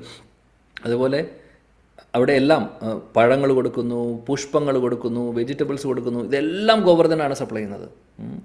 അപ്പോൾ അത്രയും ഇമ്പോർട്ടൻ്റ് ആണ് ശ്രീ ഗോവർദ്ധൻ ഭഗവാൻ. ഈ ഒരു ശ്ലോകം വേണുഗീതത്തിൽ 10:21-18 വേണുഗീതത്തിൽ ഗോപികമാര് വേണുനാഥത്തെ സ്തുതിക്കുമ്പോൾ രാധാറാണി എടുത്ത് പറയുന്നതാണ് ഈ ശ്ലോകം. രാധാറാണിയുടെ തിരുമുഖത്തിൽ നിന്ന് വരുന്നതാണ് ഈ ശ്ലോകം. ഗോവർദ്ധനെ ആരാണ് സ്തുതിക്കുന്നത്? രാധാറാണി. ഓഹോ, അപ്പോൾ അത്രയും ഉയർന്ന സ്ഥാനമാണ് രാധാറാണിക്കുള്ളത്. അപ്പോൾ ഒരുപാട് 2 കാര്യങ്ങളൂടെ പറഞ്ഞ് നമുക്ക് നിർത്താം. ഇന്ന് ചിലപ്പോൾ ഒരു 5 മിനിറ്റ് എക്സ്ട്രാ മുന്നോട്ട് പോകുമായിരിക്കും. എന്നാലും ഇപ്പോൾ നമ്മൾ ഗോവർദ്ധൻ്റെ മഹാത്മ്യത്തെക്കുറിച്ച് പറഞ്ഞു. ഇനി ഗോവർദ്ധൻ എങ്ങനെ ഈ ഭൗമ വൃന്ദാവനത്തിൽ വന്നു? ഗോലക വൃന്ദാവനത്തിൽ നിന്ന് വന്നിട്ടുള്ളതാണ്. കൃഷ്ണൻ വരുന്ന കൂട്ടത്തിൽ, കൃഷ്ണൻ്റെ പാർശ്വരും വരുന്ന കൂട്ടത്തിൽ ഗോവർദ്ധനം വൃന്ദാവനം വരുന്നു, ഗോവർദ്ധനം വരുന്നു, രാധ കൊണ്ടുവരുന്നു, ഇതെല്ലാം വരുന്നു അവിടെ നിന്ന് ഇങ്ങോട്ട്. പക്ഷേ ഇവിടെ ഭൗമ വൃന്ദാവനത്തിൽ അത് പ്രകടമാവുന്നതും ഒരു പല ലീലകളിലൂടെ ആയിരിക്കും. ഒരുപാട് റെഫറൻസ് ഉണ്ട്. ഗർഗസംഹിത പറയുന്നു, അതേപോലെ വേറെയും പത്മപുരാണം പറയുന്നുണ്ട് ഗോവർദ്ധനെക്കുറിച്ച്, ഗോവർദ്ധൻ വന്നതിൻ്റെ ലീലയെക്കുറിച്ച്. അപ്പോൾ നമ്മൾ ഇന്ന് ഇവിടെ ഒരു കാര്യം മാത്രം, ഗർഗസംഹിതയിൽ നിന്നുള്ള ഒരു സ്റ്റോറി മാത്രം നമ്മൾ പറയുന്നു. അതല്ലാതെ ഒരുപാട് ഭവിഷ്യപുരാണത്തിലുണ്ട്. വേറൊരു അവസരത്തിൽ നമുക്ക് ചർച്ച ചെയ്യാം. ഇപ്പോൾ ഗർഗസംഹിതയിൽ പറയുന്നു, സത്യയുഗത്തിൽ ഒരു വരിഷ്ഠനായിട്ടുള്ള ഒരു മുനി ഉണ്ടായിരുന്നു. അദ്ദേഹത്തിൻ്റെ പേര് പൗലസ്ത്യ മുനി എന്നായിരുന്നു. പൗലസ്ത്യ മുനി ഒരു യോഗിയായിരുന്നു. അദ്ദേഹം എപ്പോഴും ഇങ്ങനെ മെഡിറ്റേഷൻ ചെയ്തുകൊണ്ടിരിക്കുന്ന ഒരു യോഗിയാണ്. അദ്ദേഹം ഒരിക്കൽ നല്ലൊരു മെഡിറ്റേഷൻ, അദ്ദേഹത്തിന് ധ്യാനിക്കാൻ വേണ്ടി നല്ലൊരു ഗുഹ തപ്പിക്കൊണ്ടിരിക്കുകയാണ്. അങ്ങനെ ഗുഹ നോക്കി പല പർവ്വതങ്ങൾ നോക്കി അവസാനം അദ്ദേഹം ഹിമാലയത്തിലേക്ക് പോയി, ദ്രോണഗിരിയിലേക്ക് പോയി. അവിടെ പോയി ദ്രോണഗിരിയോട് പറഞ്ഞു, എനിക്ക് ഒരു നല്ലൊരു ഗുഹ വേണം, എനിക്ക് ഭജൻ ചെയ്യാൻ വേണ്ടി, മെഡിറ്റേഷൻ ചെയ്യാൻ വേണ്ടി. ദ്രോണഗിരി പറഞ്ഞു, ഏത് വേണമെങ്കിൽ എടുത്തോളൂ, ഇവിടെ എല്ലാ ടൈപ്പും 1 BHK ഫ്ലാറ്റ്, 2 BHK ടൈപ്പ്, പല ടൈപ്പ് ഓഫ് ഗുഹകളുണ്ട്, ഏത് വേണമെങ്കിൽ കൊണ്ടുകൊള്ളൂ എന്ന് പറഞ്ഞു, അല്ലെങ്കിൽ സെലക്ട് ചെയ്തോളാൻ പറഞ്ഞു. പൗലോസ് മുനി നോക്കി, ഒന്നും ഇഷ്ടപ്പെട്ടില്ല. അവസാനം അവിടെ ഒരു ചെറിയൊരു കുട്ടി പർവ്വതത്തെ കണ്ടു. ആ കുട്ടിപ്പർവ്വതം ഗോവർദ്ധനായിരുന്നു. അപ്പോൾ ദ്രോണഗിരിയോട് പറഞ്ഞു, എനിക്ക് ഇതാണ് വേണ്ടത് എന്ന് പറഞ്ഞു. ദ്രോണഗിരി പറഞ്ഞു, സാധിക്കില്ല, എൻ്റെ കുട്ടിയാണ്, ചെറിയ കുട്ടിയാണ്, അവൻ പുതിയ ആളാണ്, ഇപ്പോൾ വന്നിട്ടേ ഉള്ളൂ, എൻ്റെ പ്രിയപ്പെട്ട മകനാണ്, ഞാൻ തരില്ല എന്ന് പറഞ്ഞു. അവസാനം പൗലോസ് ഋഷി ശക്തിശാലിയായിട്ടുള്ളൊരു യോഗി ആയതുകൊണ്ട് ശാപം കിട്ടുമെന്നുള്ളൊരു പേടി വന്നു ദ്രോണഗിരിക്ക്. അവസാനം ദ്രോണഗിരി പറഞ്ഞു, ഒരു കാര്യം ചെയ്യൂ, എനിക്ക് ഓക്കെയാണ്, പക്ഷേ ഗോവർദ്ധൻ്റെ സമ്മതം ഉണ്ടെങ്കിൽ കൊണ്ടുപോകാൻ പറഞ്ഞു. ഗോവർദ്ധനോട് ചോദിക്കാൻ പറഞ്ഞു. ഗോവർദ്ധൻ്റെ അടുത്ത് പൗലോസ് മുനി പോയി ഇപ്പോൾ ചോദിക്കും. ഗോവർദ്ധൻ ഇങ്ങനെ, ഞാൻ അച്ഛനോട് ചോദിച്ചു, അപ്പോൾ അച്ഛൻ ഇങ്ങനെ പറഞ്ഞു, എനിക്ക് ആവശ്യമുണ്ട്, എനിക്ക് ഗുഹ ആവശ്യമുണ്ട്, അല്ലെങ്കിൽ ഈ പർവ്വതം, ഗോവർദ്ധൻ നീ എൻ്റെ കൂടെ വരണമെന്ന് പറഞ്ഞു. പൗലോസ് മുനി അപ്പോൾ ഗോവർദ്ധൻ പറഞ്ഞു, ഞാൻ വരാം, പക്ഷെ ഒരു കണ്ടീഷനുണ്ട്, കൊണ്ടുപോകുന്ന സമയത്ത് എവിടെയെങ്കിലും എന്നെ താഴെ ഇറക്കി കഴിഞ്ഞാൽ പിന്നെ ഞാൻ വരില്ല, പിന്നെ അവിടെ ഇരിക്കും എന്ന് പറഞ്ഞു, വേറെ മുന്നോട്ട് വരില്ല എന്ന് പറഞ്ഞു. പൗലോസ് മുനി പറഞ്ഞു, ഓക്കെ, നോ പ്രോബ്ലം. അദ്ദേഹം കാശിയിലേക്കാണ് കൊണ്ടുപോകുന്നത് ഭജൻ ചെയ്യാൻ വേണ്ടി. അപ്പോൾ അദ്ദേഹം ദ്രോണഗിരി പർവ്വതം അവിടുന്ന് എടുത്തു, ദ്രോണഗിരിയിൽ നിന്ന് ഗോവർദ്ധനെ എടുത്തു. കണ്ടീഷനും പറഞ്ഞിട്ടുണ്ട്, അദ്ദേഹം പറക്കുകയാണ് ചെയ്യുന്നത്. പൗലോസ് മുനി പറക്കുന്നു, കാശിയിലേക്ക് പറന്നു പോവാണ്. പോകുന്ന വഴിക്ക് അങ്ങനെ പോകുമ്പോൾ നമ്മുടെ വൃന്ദാവനം എത്തി, ഫ്ലൈറ്റിലൂടെ പറന്നു പോകുന്ന പോലെ പറന്നു പോകുമ്പോൾ താഴെ വൃന്ദാവനം എത്തി. വൃന്ദാവനം എത്തിയപ്പോൾ എന്ത് സംഭവിച്ചു? ഗോവർദ്ധൻ്റെ ഹൃദയത്തിലുള്ള കാര്യം, ഗോലക വൃന്ദാവനത്തിലെ ഗോവർദ്ധനാണ്. ഇവിടെ ഇപ്പോൾ പ്രകടമായത് ഇങ്ങനെയാണെങ്കിലും അദ്ദേഹം വൃന്ദാവനത്തിലേക്ക് എത്തിയിട്ടില്ല, വൃന്ദാവനത്തിൽ ഇരിക്കേണ്ട ആളാണ് അല്ലേ. ആ സമയത്ത് വൃന്ദാവനത്തിന് മുകളിലൂടെ പറന്നപ്പോൾ ഗോവർദ്ധന് മനസ്സിലായി, ഗോവർദ്ധൻ്റെ ഉള്ളിൽ അഷ്ടസ്വാധിക വികാരങ്ങളൊക്കെ വന്നു. ഗോവർദ്ധന് മനസ്സിലായി, ഇതാണ് എൻ്റെ സ്ഥലം, എനിക്കിവിടെ ഇരിക്കണം. അതുകൊണ്ട് എന്ത് ചെയ്തു? പൗലസ്ത്യ മുനിയുടെ ഉള്ളിൽ ഒരു തോന്നൽ വന്നു. അദ്ദേഹത്തിന് എന്താ വന്നത്? പ്രകൃതിയുടെ വിളി വന്നു. അദ്ദേഹത്തിന് ബാത്റൂമിൽ പോകണം, പ്രകൃതിയുടെ വിളി വന്നു ആ സമയത്ത്. അത് ഗോവർദ്ധൻ അദ്ദേഹത്തെ കൊണ്ട് തോന്നിപ്പിച്ചു. ഗോവർദ്ധൻ പ്രാർത്ഥിച്ചു, ഓ കൃഷ്ണ, എങ്ങനെയും എനിക്ക് ഇവിടെ നിൽക്കണം, എനിക്ക് ഇനി മുന്നോട്ട് പോകണ്ട, കാശിയിലേക്ക് പോകണ്ട, ഇവിടെ മതി. അങ്ങനെ പൗലോസ് ഋഷിക്ക് പരമാത്മാവായിട്ടുള്ള ഭഗവാൻ തോന്നിപ്പിച്ചു. അങ്ങനെ അദ്ദേഹം എന്ത് ചെയ്തു? പറഞ്ഞു, അത്യാവശ്യമായിരുന്നു. അതുകൊണ്ട് അദ്ദേഹം ഗോവർദ്ധനോട് പറഞ്ഞു, തൽക്കാലം ഞാൻ അവിടെ വെക്കുന്നുണ്ട്, ഞാൻ പെട്ടെന്ന് പോയിട്ട് വരാം, പെട്ടെന്ന് കുളിച്ച് വരാമെന്ന് പറഞ്ഞു. കാര്യം സാധിച്ച് കുളിച്ചിട്ട് വരാമെന്ന് പറഞ്ഞു. ഗോവർദ്ധൻ ഒന്നും മിണ്ടിയില്ല. ഓക്കെ ശരി എന്ന് പറഞ്ഞു, ഒന്നും മിണ്ടിയില്ല. തിരിച്ച് പൗലോസ് മുനി ഉടനെ തന്നെ വന്നു, കുറച്ച് മിനിറ്റുകളിൽ തന്നെ തിരിച്ചു വന്നു. അദ്ദേഹം പോവാം എന്ന് പറഞ്ഞ് എടുത്തപ്പോൾ ഗോവർദ്ധൻ വരുന്നില്ല. ഗോവർദ്ധൻ പറഞ്ഞു, പൗലോസ് ഋഷി ചോദിച്ചു, എന്തുകൊണ്ട് വരുന്നില്ല? അപ്പോൾ ഗോവർദ്ധൻ പറഞ്ഞു, നമ്മുടെ കണ്ടീഷൻ എന്തായിരുന്നു? എന്തെങ്കിലും സംഭവിച്ചാൽ എന്നെ എവിടെയെങ്കിലും ഇരുത്തി കഴിഞ്ഞാൽ പിന്നെ വരില്ല എന്നായിരുന്നു. പിന്നെ എന്തുകൊണ്ട് എന്നോട് ചോദിക്കുന്നു? എനിക്ക് വരാൻ പറ്റില്ല. അപ്പോൾ ഇദ്ദേഹം പറഞ്ഞു, ഇതൊരു അത്യാവശ്യ സാഹചര്യമായിരുന്നു, ഇങ്ങനെയായിരുന്നില്ല, ഈ ഒരു കാര്യം കണ്ടീഷനിൽ ഉണ്ടായിരുന്നില്ല. ഇതൊരു പ്രകൃതിയുടെ വിളി വരുമ്പോൾ അത് ആർക്കാണെങ്കിലും അതെങ്ങനെ കണ്ടീഷനിൽ വെക്കാൻ പറ്റും? സമ്മതിക്കില്ല എന്ന് പൗലോസ് ഋഷി പറഞ്ഞു. ഗോവർദ്ധൻ പറഞ്ഞു, നിങ്ങൾ എന്ത് വേണമെങ്കിൽ പറഞ്ഞോളൂ, ഞാൻ ഇവിടെ നിന്ന് വരണ പ്രശ്നമില്ല എന്ന് പറഞ്ഞു. എന്ത് വേണമെങ്കിൽ ചെയ്തോളൂ, എന്നെ വേണമെങ്കിൽ കത്തിച്ച് കളഞ്ഞോളൂ, എന്നെ കത്തിച്ച് ചാമ്പലാക്കിക്കോളൂ, ശപിച്ചോളൂ, കുഴപ്പമില്ല, ഞാൻ വരില്ല, വൃന്ദാവനം വിട്ട് ഞാൻ വരില്ല. ഗോവർദ്ധൻ പറഞ്ഞു. പൗലോസ് ഋഷി ദേഷ്യം വന്നു. പൗലോസ് മുനി പറഞ്ഞു, ഞാൻ നിന്നെ ശപിക്കുന്നു, ഓരോ ദിവസവും നീ ഓരോ കടുകുമണി എന്ന് പറയുന്നു, അതേപോലെ തില്ലെന്നും പറയുന്നുണ്ട്, എള്ളിൻ്റെ വലിപ്പത്തിൽ ഓരോ ദിവസവും നിൻ്റെ വലിപ്പം കുറഞ്ഞു വരുമെന്ന് പറഞ്ഞ് ശാപം കൊടുത്തു എന്നാണ് പറയുന്നത് പൗലോസ് മുനി. പക്ഷെ ഒരു കാര്യം മനസ്സിലാക്കണം, ഭഗവാന്റെ പരിശുദ്ധ ഭക്തനായിട്ടുള്ള ഗോവർദ്ധന് ആർക്കാണ് ശപിക്കാൻ സാധിക്കുന്നത്? ആർക്കും ശപിക്കാൻ സാധിക്കില്ല. പക്ഷേ ഇത് ഹരേ കൃഷ്ണ ലീലയുടെ ഭാഗമായിട്ട് നടക്കുന്നതാണ്. ഹരേ കൃഷ്ണ. ശില പ്രഭുപാദ് കി ജയ്. ഓക്കെ,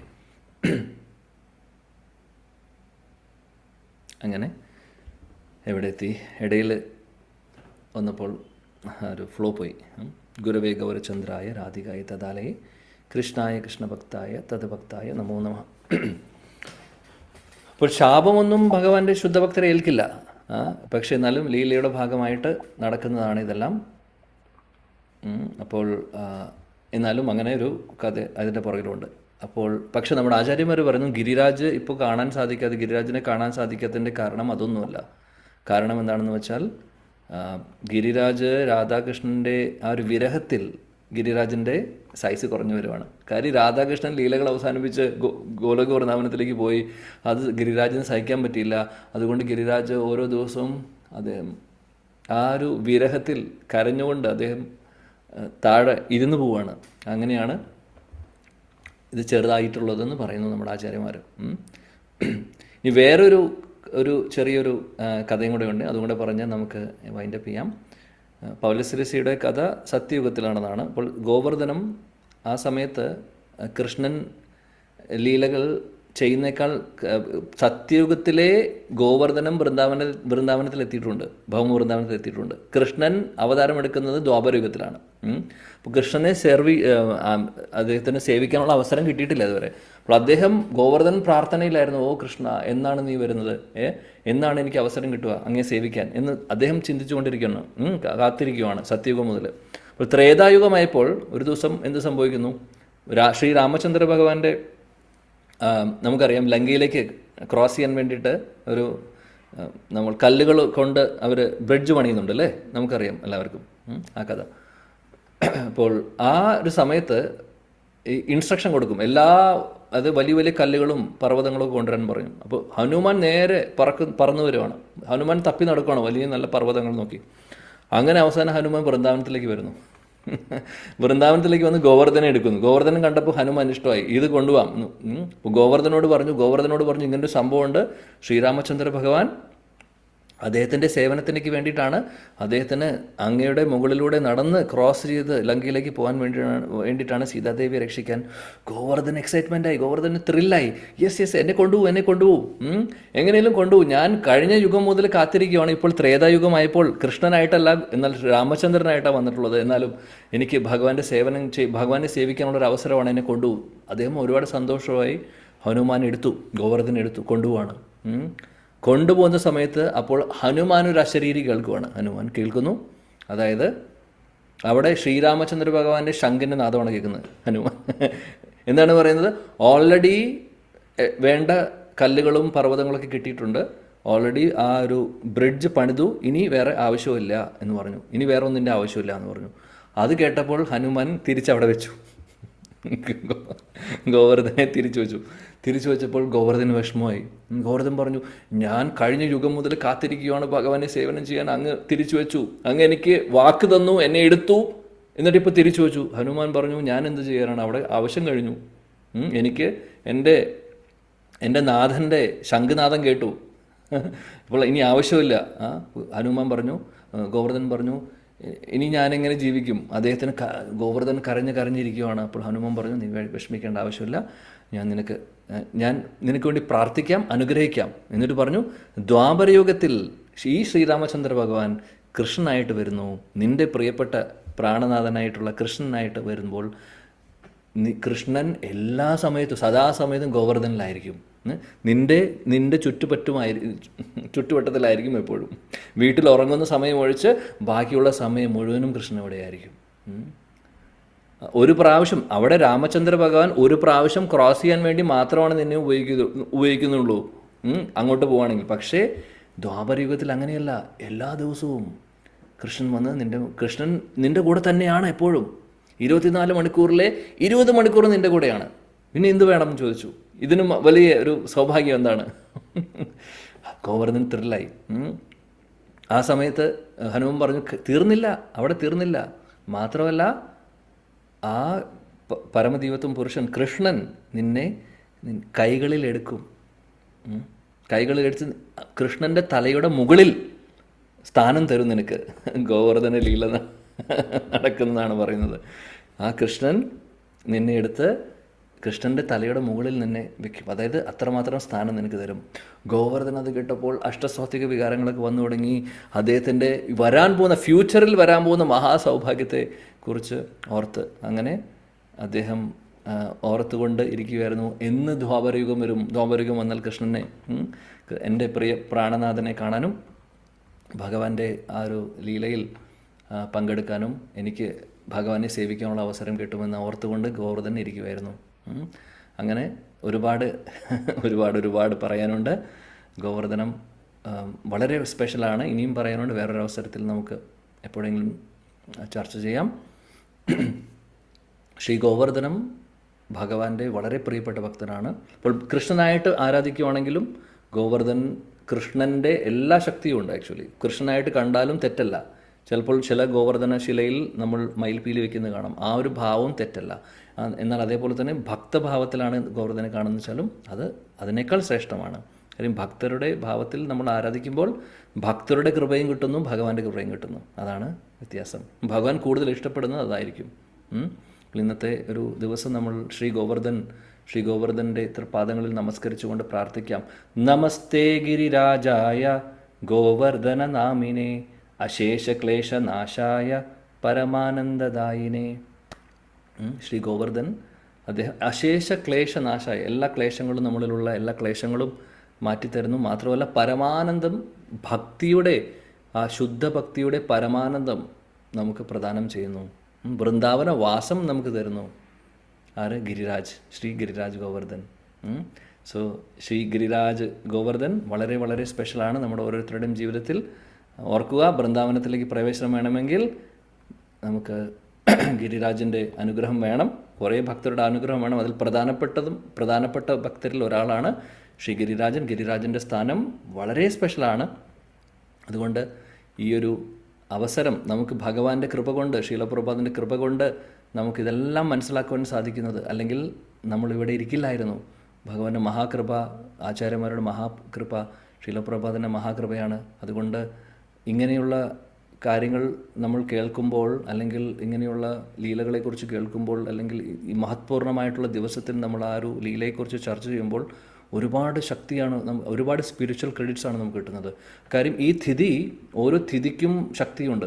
ആ തിഥിക്ക് പറയുന്നത് ആ ലീല നടന്നിട്ടുള്ള ലീലയുടെ മുഴുവനും ശക്തി ആ തിഥിക്ക് ഉണ്ടാവും. അതേപോലെ ഒരു വൈഷ്ണവാചാര്യൻ്റെ ആവിർഭാവ തിരോഭാവ തിഥിയാണെങ്കിൽ ആ തിഥിക്ക് ഒരുപാട് ശക്തിയുണ്ട്.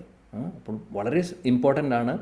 അന്നത്തെ ദിവസം നമ്മൾ ആരാണോ, ഇപ്പോൾ രാധക്കുണ്ട് ആവിർഭാവ തിഥിയാണോ, ഗോവർദ്ധന പൂജയാണോ, അപ്പോൾ അന്നത്തെ ദിവസം എന്താണോ പ്രത്യേകത പ്രധാനപ്പെട്ടത് അത് നമ്മൾ ആ ഒരു ലീല അല്ലെങ്കിൽ ആ ഒരു കാര്യം ഓർത്ത് നമ്മൾ ചർച്ച ചെയ്യുകയാണെങ്കിൽ, സ്തുതിക്കുകയാണെങ്കിൽ ആ അനുഗ്രഹം നമുക്ക് എല്ലാവർക്കും ഉണ്ടാവും. അതുകൊണ്ട് തന്നെ ഇന്ന് ഭഗവാന്റെ കൃപ കൊണ്ട് നമുക്ക് അങ്ങനെ ഒരു അവസരം കിട്ടി. അപ്പോൾ ഈ ഒരു എപ്പോഴും ഓർക്കുക, ഭഗവാന്റെ മഹാകൃപ, ഗുരുജനങ്ങളുടെ മഹാകൃപ കൊണ്ടാണ് നമുക്ക് ഇവിടെ ഇരിക്കാനുള്ളൊരവസരം, ഭാഗവതം പഠിക്കാനുള്ള അവസരം, നാമം ജപിക്കാനുള്ള അവസരം കിട്ടിയിട്ടുള്ളത്. ഈ ഒരു അവസരം നമ്മൾ പാഴാക്കരുത്. ജീവിതത്തിലെ ലക്ഷ്യമെന്ന് പറഞ്ഞു കഴിഞ്ഞാൽ ഭഗവത് പ്രാപ്തിയാണ്, അതിനപ്പുറത്തൊന്നുമല്ല. നമ്മുടെ കൂടെ വേറെ ആരും ഉണ്ടാവാൻ പോകുന്നില്ല, ഭഗവാൻ കൃഷ്ണൻ മാത്രമേ ഉണ്ടാവാൻ പോകുന്നുള്ളൂ. കൃഷ്ണനും കൃഷ്ണൻ്റെ പരിശുദ്ധ ഭക്തരും മാത്രമേ നമ്മുടെ കൂടെയുള്ളൂ, വേറെ ആരും നമ്മുടെ കൂടെ ഉണ്ടാവില്ല ഒരിക്കലും. ബാക്കി എല്ലാവരും നമ്മളെ വിട്ടുപോകും. നമ്മൾ ഈ കാണുന്ന ആളുകളും സാഹചര്യങ്ങളും ബാങ്ക് അക്കൗണ്ടിലെ പൈസയും എല്ലാം നമ്മളെ വിട്ടുപോകും. പക്ഷേ ഒരാൾ മാത്രം നമ്മുടെ കൂടെ ഉണ്ടാവും, അത് ഭഗവാനാണ്, ഭഗവാന്റെ തിരുനാമമാണ്. ഏത് സിറ്റുവേഷനിലും എവിടെയാണെങ്കിലും നമുക്ക് ചൊല്ലാം. നാമത്തിനൊരു തടസ്സമില്ല. ഭഗവാനെക്കുറിച്ച് ചിന്തിക്കുവാൻ, ഓർക്കുവാനും ഒരു തടസ്സമില്ല. ആർക്കും ഒന്നും ചെയ്യാൻ സാധിക്കില്ല. ഏത് ജയിലിലാണെങ്കിലും നമുക്ക് സാധിക്കും. അതുകൊണ്ട് അതാണ് നമ്മുടെ ശക്തി. അപ്പോൾ ഭഗവാനോട് കൂടുതൽ പ്രാർത്ഥിക്കുക. ഗിരിരാജൻ്റെ തൃപ്പാദങ്ങളിൽ നമസ്കരിച്ചുകൊണ്ട് പ്രാർത്ഥിക്കുക. ആ പരിശുദ്ധ ഭക്തി എങ്ങനെയാണോ ഗിരിരാജൻ്റെ ആ ഒരു ഭക്തി എന്ന് പറഞ്ഞു കഴിഞ്ഞാൽ നമുക്ക് പറയാൻ സാധിക്കില്ല.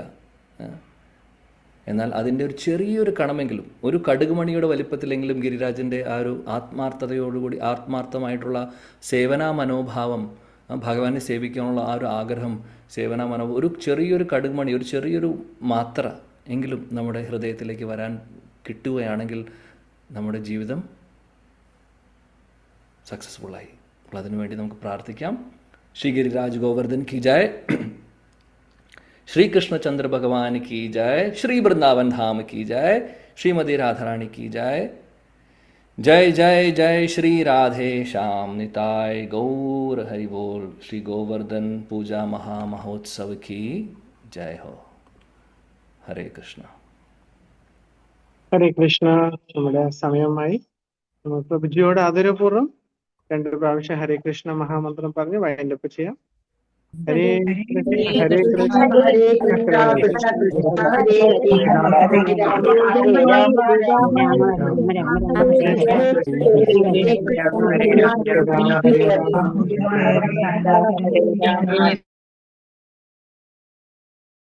ഡൗട്ട് ഉണ്ടെങ്കിൽ 1 മിനിറ്റ്. കൃഷ്ണ ഹരേ കൃഷ്ണ കൃഷ്ണ കൃഷ്ണ സംശയം ആർക്കെങ്കിലും ഉണ്ടെങ്കിൽ ഓക്കെ. വംശകൽപതരൂപേക്ഷ കൃപാ സിന്ധുപേവച പതിദാനാം പാവനേഭ്യോ വൈഷ്ണവേഭ്യോ നമോ നമഃ. अनेक कोटि वैष्णव वृंद की हरिनाम संकीर्तन यज्ञ की गिरि गोवर्धन गिरिराज महाराज की साई गौर प्रेमानंदे हरी हरि बोल। हरे कृष्णा। प्रभु जी धन्यवाद। हरे कृष्णा प्रभु जी, थैंक यू प्रभु जी। हरे कृष्ण प्रभु। हरे कृष्णा प्रभु जी, हरे कृष्णा प्रभु, हरे कृष्णा। ചൊവ്വ ബുധൻ ദിവസങ്ങളിൽ ഉണ്ടായിരിക്കുന്നതാണ് എല്ലാവരും അഭ്യർത്ഥിക്കുന്നു. ഹരേ കൃഷ്ണ.